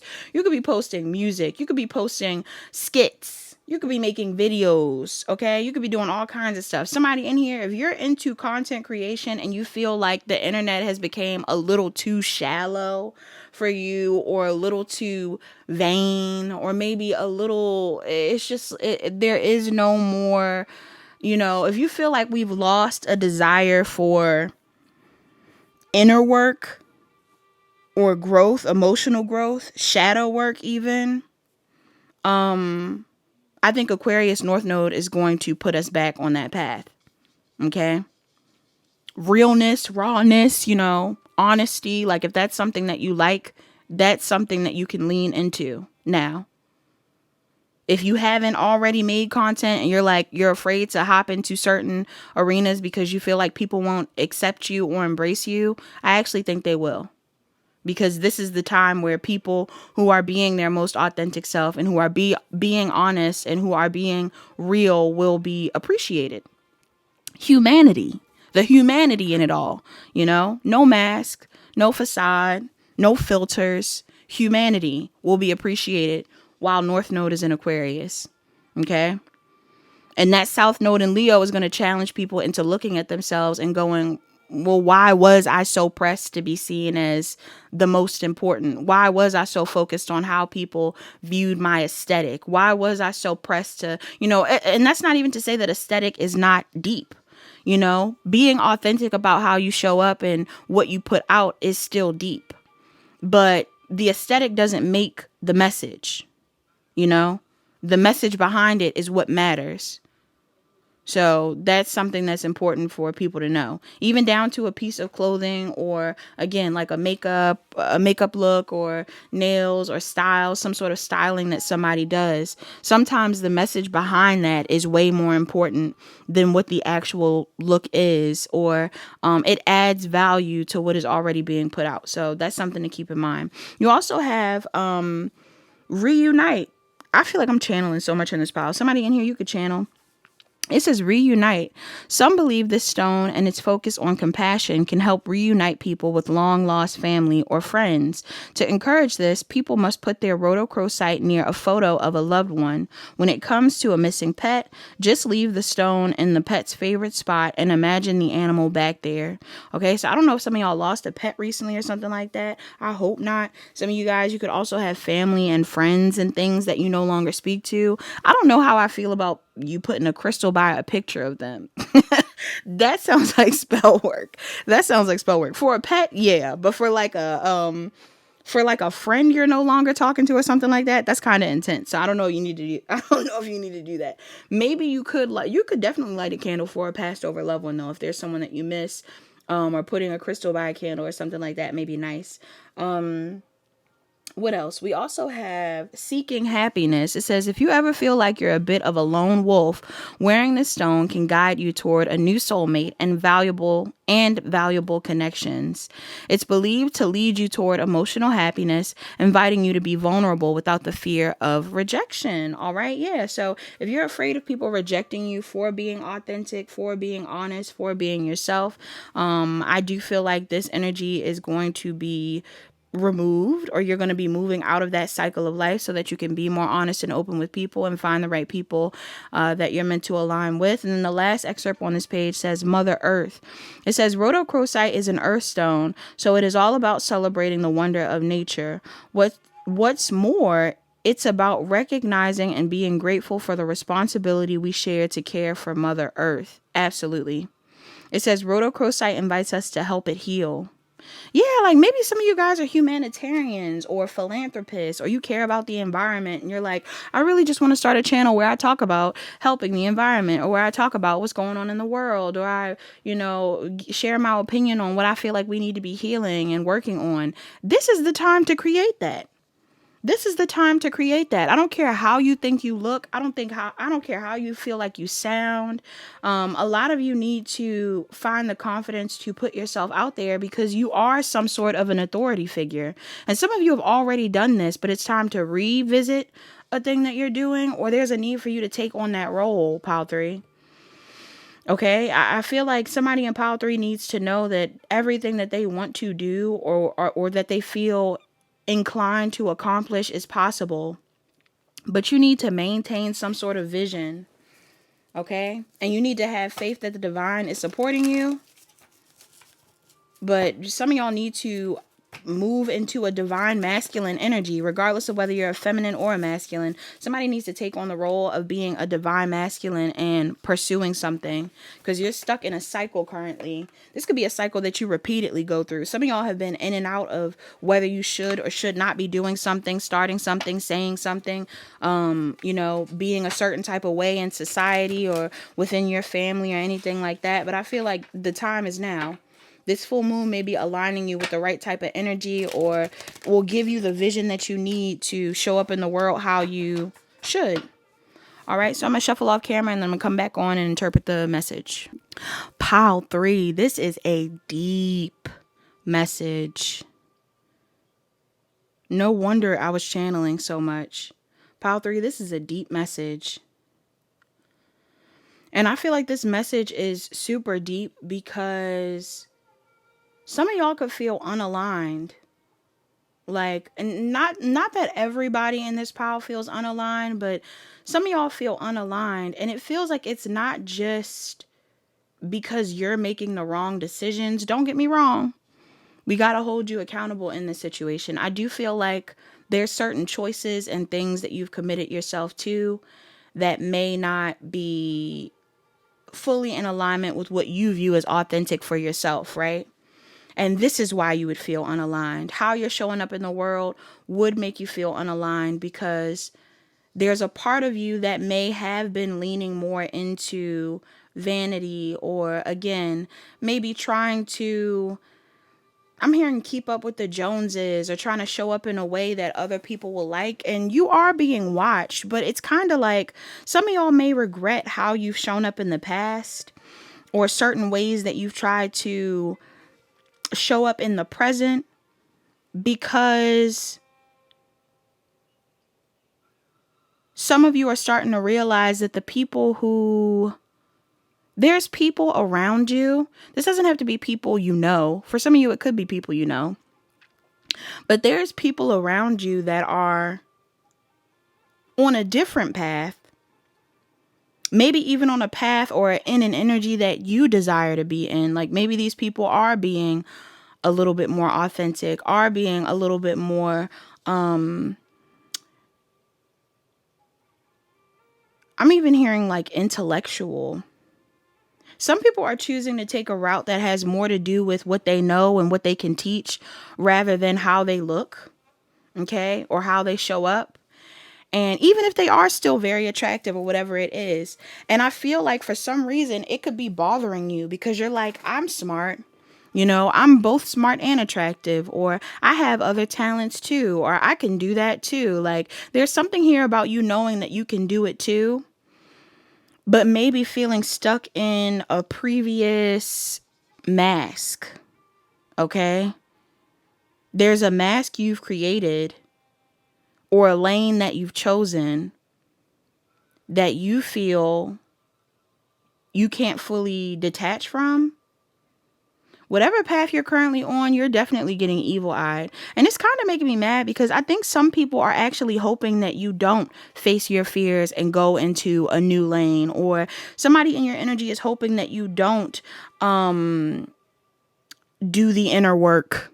Like they hope you stay however you're showing up. If you're showing up in a way that seems a little bit more inauthentic, or you're not tapping into other parts of your personality, or you're not leaning into how smart you are, okay, or you're not talking about topics and things that would make you feel a little bit more uncomfortable. There's something here about people wanting you to stay in an energy of vanity because I think these people know that it is going to work to their advantage.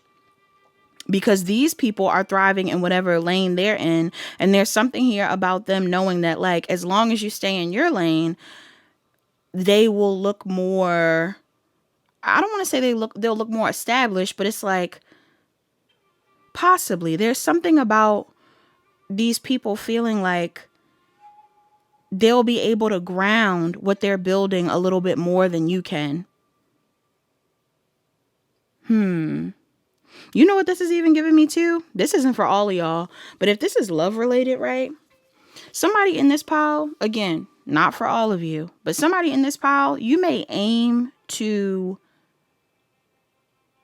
be around or date people that you view as very attractive.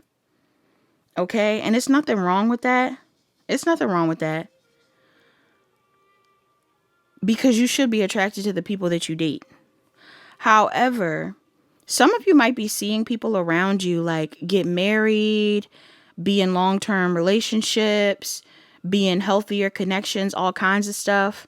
And They don't even have to be people you know. Again, I want you to, I can't stress that enough. Like, you might be on social media just looking at people and you're like, wow, this person's in love, or wow, that person dated that person and they're happy, or wow, like they didn't even care. They didn't care about this. They didn't care about that. Some of you guys are watching people live their lives just in a way. I'm getting whatever this is pertaining to.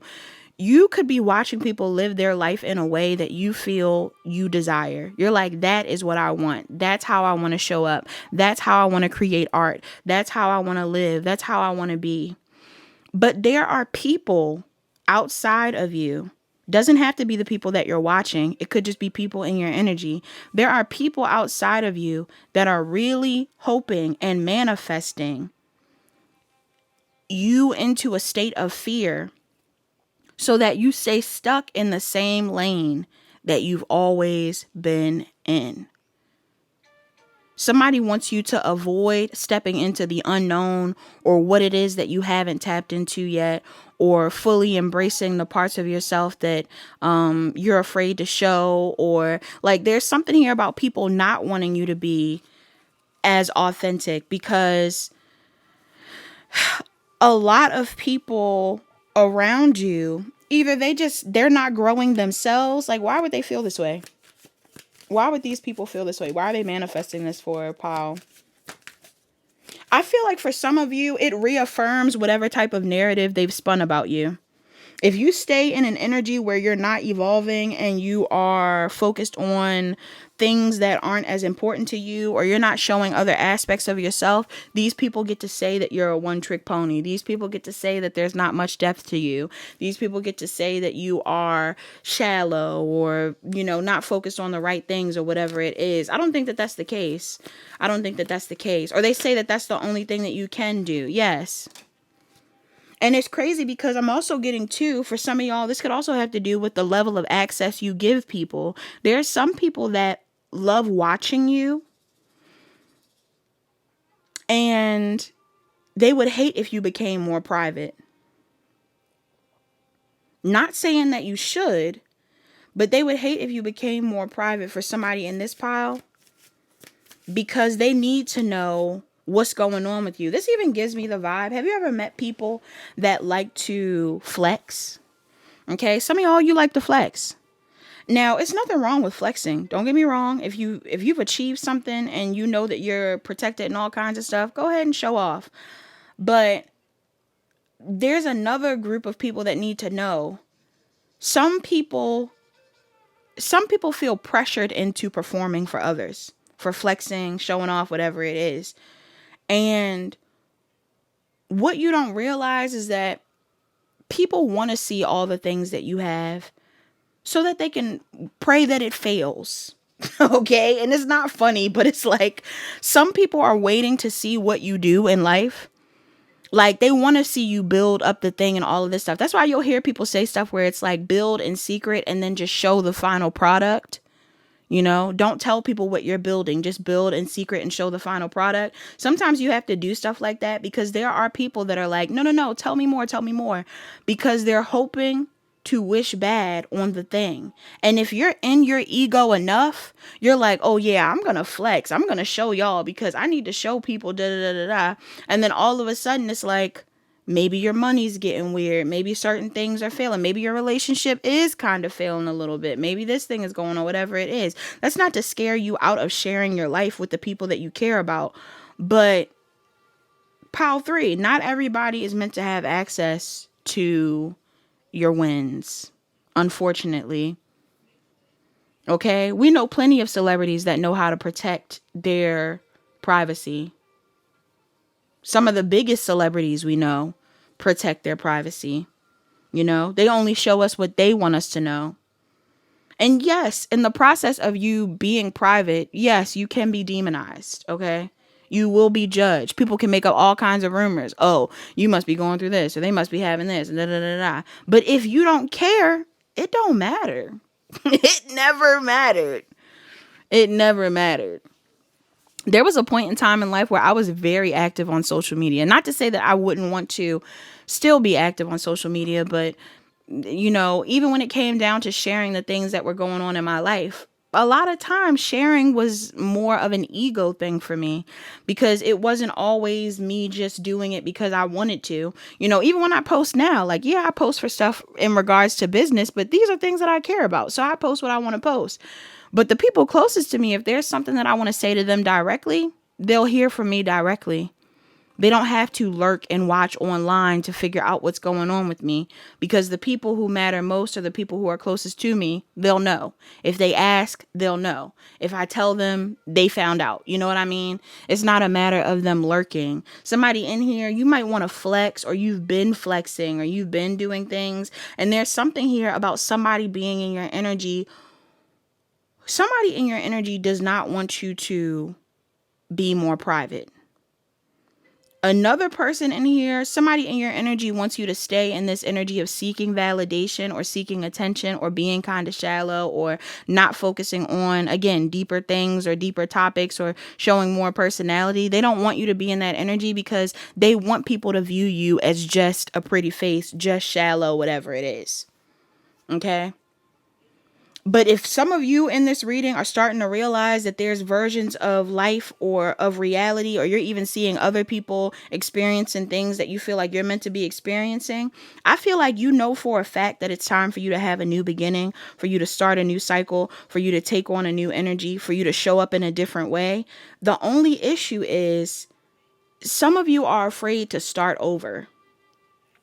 There's a fear of starting over. There's a fear of taking a leap of faith and having to start on a new path. There's a fear of starting a new project and seeing that thing grow from the bottom up. There's a fear of taking on a new energy and having to, readjust to the audience that you've already built, or actually have them readjust, because it's not about you readjusting to them. It's about them readjusting to you. Some of you are afraid of allowing the audience to see who you are because they'll have to figure out whether they like you or not.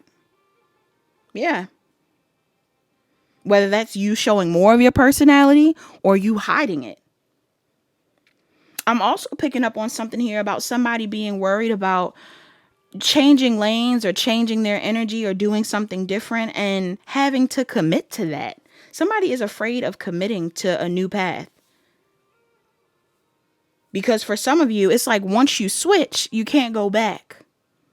Once you finally choose whatever it is that you want, you can't go back. You can if you want to, but for a lot of you, it's giving like you can't. Once you decide on what you want to do, you can't go back. If this is a thing when we talk about, like I said, maybe you have friends. That's what I was talking about, the whole dating people who looked good.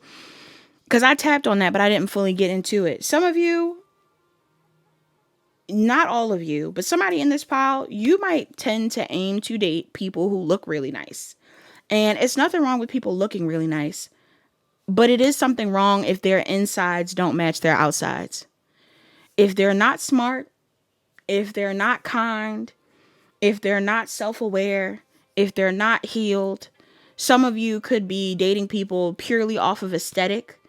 And there's people around you that want you to stay in that energy because they want you to suffer. Okay? They want you to suffer from your own choices. They want you to be stuck with arm candy and nothing else. They want you to get married to someone that is loving you for everything that you own and that you have and how you look. And they don't care anything about your personality, because some of you have been used to that. Some of you enjoy that. Or at least you thought you did. Some of y'all don't enjoy that, but it's like other people have told you like, nah, man, like, no, girl, you need to stay with that person because they got money or they make you look good or da da da da. But it's like, but you don't feel loved. It's giving reverse psychology, low key. Like, some of you have been convinced to suffer because it looks good. Yeah. And I think that you need to trust your gut. Your advice in the reading is that you need to trust your gut and really reevaluate what it is that you've obligated yourself to. Reevaluate what you have committed yourself to. Reevaluate how much energy you are putting into something and what the return on that investment is. Reevaluate where you the baggage, I don't know, the weight that you've put on yourself, where you have sabotaged yourself, what you're not healing. Because there's a version of life that you want, that you're meant to experience, that you may not be experiencing because you've been convinced you shouldn't experience that. Yeah, what's this about? What's the advice for the people in this reading? Some of y'all need to trust your gut on taking a risk. Your advice in this reading? It's time. The time is now. What do you want to do? Where do you want to go? Yeah. What do you want to start? Who do you want to be with? Who should you be working with? What should you be working on? Some of you already know what you should be doing. Yeah. What type of communities you should be connecting with. What type of people you should be collaborating with. You already know what you should be doing. How you should be showing up. But I feel like there is a part of you that is now realizing, or you already realized this, but somebody in here, you're going to have a realization that, like, I almost want to say that you're going to have to show a version of yourself or step into an energy that you've been afraid of stepping into. What's the cycle that pile 3 has been stuck in? A cycle of your past. Some of y'all, this is something that you've believed in or been in since childhood. This is like aiming to keep up with the Joneses and look good on the outside, and everything's going wrong on the inside and all kinds of stuff, because that's what your parents did. That's how your parents showed up. You know? You buy the fancy car, but you got hella debt, because that's what your parents did. You dated the person that looked real good and made everybody proud, and they, oh yeah, that's a good person to date, da da da da. But you're miserable with the person. The person that you really want is probably somebody that other people don't want you around or want you to be with, but you choose the person that everybody else praises because you just want to be seen as someone that's doing it, quote unquote, right. Yeah. You live in the places and show up in the at the events and things that you feel people want you to be at, when you'd rather be somewhere else. You'd rather be doing something else. I feel like somebody in here, you've seen people ignore their hopes and dreams. You've seen people suppress what they desire. You've seen people not go after who they want and not do whatever it is that fulfills them. You've been around that. Doesn't have to be your parents. Could be siblings. Could be aunts and uncles and neighbors and all kinds of people. You've seen this.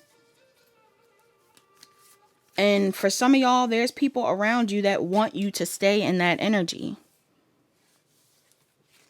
Yes. Because that's all they know.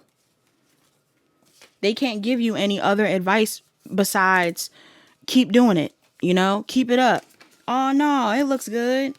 Oh man, well, you know, you just gotta do this and da da da. No. No. There's a need for reevaluation.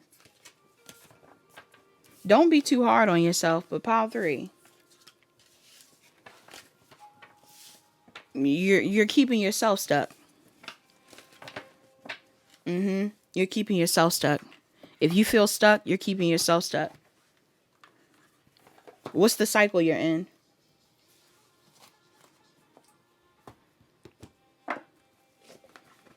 Let's get some messages.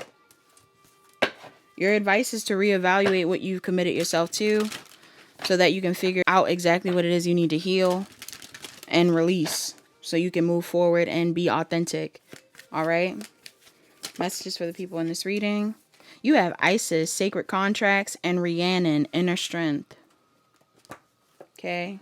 Didn't they talk about Isis in this pile, or did they talk about it in pile 2? I can't remember. Some of you guys work with Goddess Isis. It says Isis, Sacred Contracts. Rise into your power and purpose. Heal the mother wound. Okay. Some of y'all have a mother wound that needs to heal. It says Isis was worshipped in ancient Egypt for over 7,000 years. Her devotees were prevalent throughout both the Greek and Roman occupations of Egypt and spread into the wider Mediterranean. She encompassed the magic power of all other deities and therefore was known as the Lady of 10,000 Names. Isis played a central role as spiritual teacher and mother to the great leaders of the ancient Egyptian civilizations. Within goddess spirituality, she is known to hold unique keys to sacred feminine power. Mary Magdalene was initiated in priestess magic under her tutelage. Queen Isis guards our sacred contracts to the great goddess. She helps us rise above past limitations to fulfill our soul's deepest role on earth. It says a life-transforming process is underway. Deep from the underbelly of the Great Mother, a wake-up call is sounding. Holding out her golden ankh symbol, Queen Isis speaks to you. It's time to develop and share your deepest soul's gifts. You're activating sacred contracts to your divine feminine mission on earth. These are spiritual agreements that reside in your consciousness. There are many ways to answer your contracts. If you commit to healing your trauma, you'll be an inspiring example. I hate how I said that, but okay. If you choose to live from your inner truth, you'll make it possible for others to do the same. Yes, be authentic so others can be authentic, Pile 3. It says your sacred contracts are rooted in whatever you most dream of being, doing, and giving. One thing is clear when you draw this card. You're expanding beyond all limited ideas of who you are and what you think you can do. I bring your relationship with your mother into a healing space and may guide you into therapy. Don't fear this process, as it can bring karmic soul healing for your entire lineage, and you'll feel free to be fully yourself.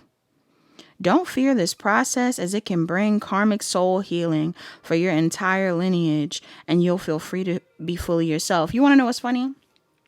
I feel like me saying karmic contracts is relevant, because for somebody in this pile, you could be carrying the karma of your ancestors, of the people around you, because you're repeating the same patterns that they had. You are literally carrying their karma because you won't break out of this cycle. There's things that they didn't heal, that they didn't work through, that they put onto you, and now you are having to heal and work through it. I feel like for some of you, all you have to do is break out of whatever pattern they were playing out. But not from ego, from intuition, and do it in a smart way. For real. If you have family that are obsessed with vanity and money and all kinds of stuff, you need to find a way to be financially free from a space that isn't based in ego. Okay? You need to move out of a space of needing to be seen and validated by other people without being your actual self. There's nothing wrong with wanting to be seen and celebrated and validated. But when you're doing it simply because you're like, yeah, and I just want people to like me, or I want people to think I'm pretty, or I want people to think my man's fine, or I want people to da-da-da-da. That's when you get caught in that cycle of, okay, well, I'm dealing with people just because. You know what this makes me think about? This isn't for everybody. This might not even be for her. This is not, again, tarot is just for entertainment purposes. But apparently Olandria broke up with Nick. Did y'all hear about Olandria breaking up with Nick? I know somebody in here, you're like, huh? Right? Who cares, right? Who cares? Nobody. I mean, people care. Olandria is actually she seems like a very kind person. So, of course, if you follow anything on social media, some people are like, oh man, Olandria broke up with Nick. But can you imagine staying with someone simply because everybody shipped y'all? Can you imagine? Like, if you weren't actually happy, or the relationship finally reached its course and you were like, okay, this is over with, I'm not focused on it. Can you imagine if people were sad and evil eyeing you and upset and tried to keep you stuck in that situation because it was their fantasy? Even deeper than that, can you imagine you staying in it because you want to be a fantasy for other people? Crazy work. But Olandria, clearly she was like, hey, this ain't working. I'm leaving it alone. It was fun while it lasted. I learned what I need to learn. I enjoyed it, but it isn't it.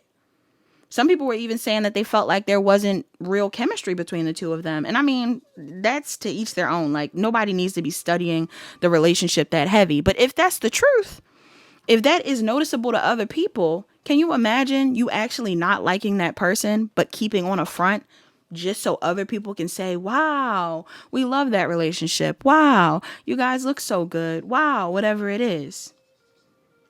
At that point, it's a business agreement. And if that's what you want, or if that's what the people around you want, then so be it. But I think Olandria probably wants to be happy and probably wants to make space for a better relationship if she feels like she wants to date. You know? She can just focus on herself and her dreams and her own goals for now. She's already her own person. You know what I mean? So, and same thing with him. He's already his own person. Well, it's like, no. He is his own person. He is his own person. He is his own person. So, let those people live. Let them do their own thing. And take notes.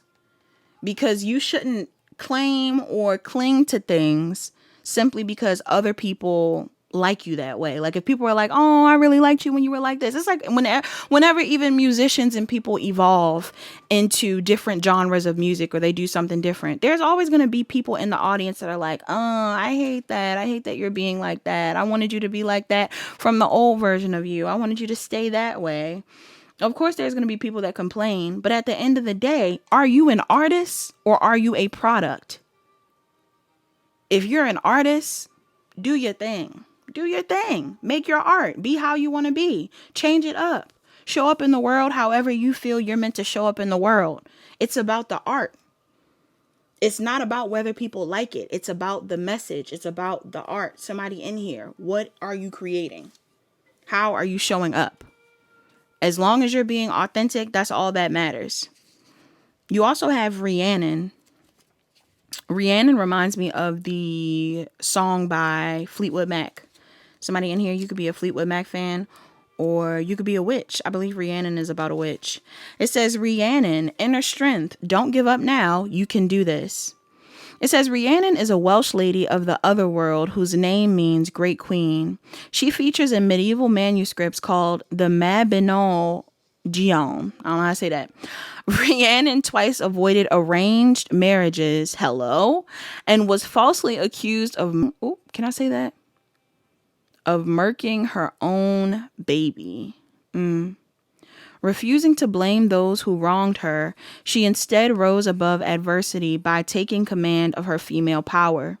Rhiannon worked from within an unjust social structure to improve her circumstances rather than trying to escape it entirely. A goddess of strength and sovereignty, Rhiannon encourages us to heal the inner victim. Her many symbols include the moon, white mares, moonstones, and white flowers. It says, beautiful Rhiannon rides in on a white horse, bathing you in her moonlit glow.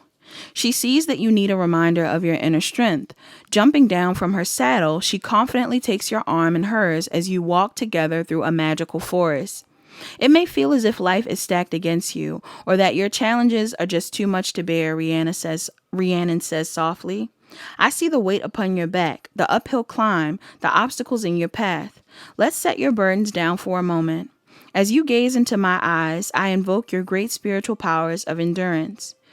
You were made for this life of determined empowerment, and you will reach your destination. Don't crumble now. You have what it takes to go the distance. Absolutely. I'll never ask you to ignore your suffering or fatigue, but your instant remedy is to remember your sovereignty and greatness. Recall your enormous capacity to triumph within seemingly impossible circumstances. Reflect upon your inspiring perseverance in the face of any oppressive system that doesn't honor you. Stay devoted to your path that's calling now. You're stronger than you know. Yes, don't give up, Pile 3. The additional meanings of this card, it says, if you're feeling defeated or overwhelmed, ask for help. It says, don't let the past define your present. Yes, this relationship or situation requires your commitment now. And it says your current challenge holds a hidden gift. All right. The invocation of this card says challenges and adversity bring forth my majestic strength. For some of you, there is something that you're needing to commit to right now. And that's what I said. I said somebody in this pile is afraid of commitment. You could be afraid of committing to some sort of new project. You could be afraid of committing to some sort of new way of showing up in the world. You could be afraid of committing to an actual relationship that you desire to commit to. Some of y'all are afraid of committing to a certain way of being, you know, a spiritual path, all kinds of stuff. There's like an energy here of somebody being afraid of showing up fully in an energy, because again, it feels like there's like a vibe here of being like, okay, well, I guess I can't, you know, it's like once you do this, nobody will ever forget that you did this. Okay. And I'm not getting it's a bad thing, but I'm getting the vibe where it's like once you do something, nobody will ever forget that you've done something. But what is it that you're going to be remembered for if nobody forgets? Right? If the thing that you're doing that nobody forgets, this is the perspective change you need to have. If the thing that you change is something that nobody will ever forget, what are you being remembered for? Because whatever that is matters more than what they won't forget. There's going to be people that are positively impacted by however you show up. Pile 3. All right? In whatever way that is.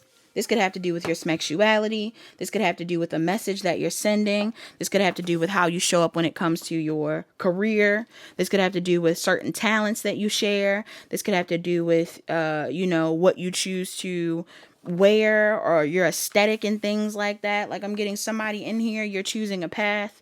And I mean, change is inevitable. So of course there may be times where you change and things like that, but I feel like whatever it is that you choose to do or say, it may be something that you really can't take back, and that's okay. All right? Doesn't mean it's a bad thing.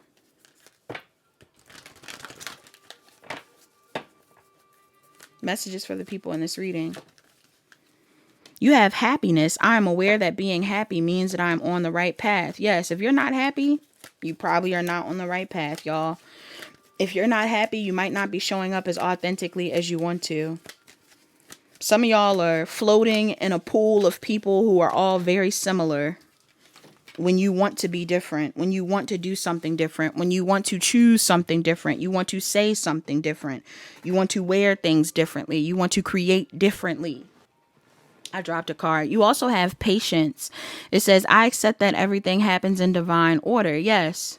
I feel like people may not embrace who you are overnight, or they may not fully understand why you've changed immediately, but that doesn't mean that they won't warm up to it, or they won't be able to adapt to it. Okay? Or they won't see your perspective or something like that. Like there's something here about you wanting to shift. Go ahead and shift. Go ahead and shift and let the people warm up to who you are now. You also have indecision. It says, I use my intuition in all aspects of life. Trust your intuition. Some of y'all have been avoiding trusting your intuition, and that's why you feel stuck now. Because you're literally ignoring yourself, your gut, your guides. Bottom of the deck, you have loneliness. I know that I am never alone. Yep.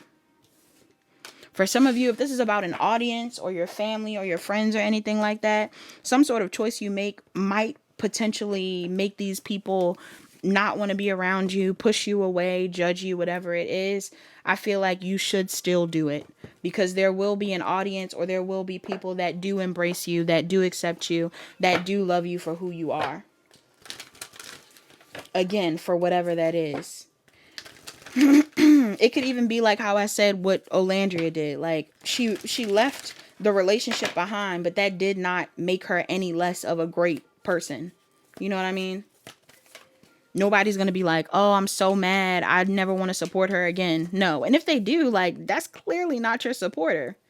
You clearly don't need to have that person around you or in your audience. The self-care for you in this pile, you have abundance planning. Some of y'all need to work on your finances or get your finances in order.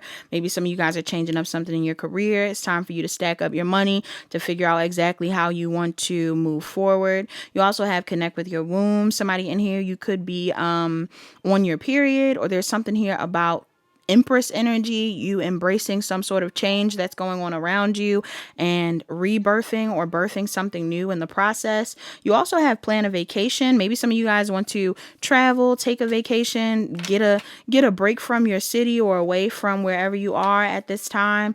Maybe some of you guys are feeling drained by your environment or the people around you, and it's time for you to go somewhere where you feel more included or safe.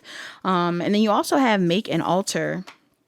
Also, you could just take a vacation because you need the break. Not everybody feels like their environment is bad, but some of y'all do need like a break. And then you have make an altar. Some of you guys need to make an altar to connect with your guides a bit more, or certain deities that you feel connected to. Okay, because maybe some of you guys are feeling called to work with certain deities. It's time. What's a love oracle for the people in this reading? What's a love oracle for the people in this reading? You have a message for you. I'm thinking of you this very moment. Your love fills me with light. I love you. All right. I don't know who's sending you that, y'all, but somebody loves you. You have looked deep within your heart and you will feel my love. My love for you is as deep as the ocean. Dang, who that? Some of y'all, you got somebody in your energy. Somebody in your energy is loving on you. So whatever that's about, go ahead and do that thing. I don't know. You also have close your eyes and tell yourself that you deserve to feel joyful. You can allow joy into your life regardless of the circumstances you currently find yourself in. Okay, you deserve joy at every stage of life, pile 3. And then you have romance. Cupid's arrow strikes. Somebody could be newly liking you. Okay, this doesn't have to be an old person, like somebody you're dating. Some of y'all can have somebody completely new liking you.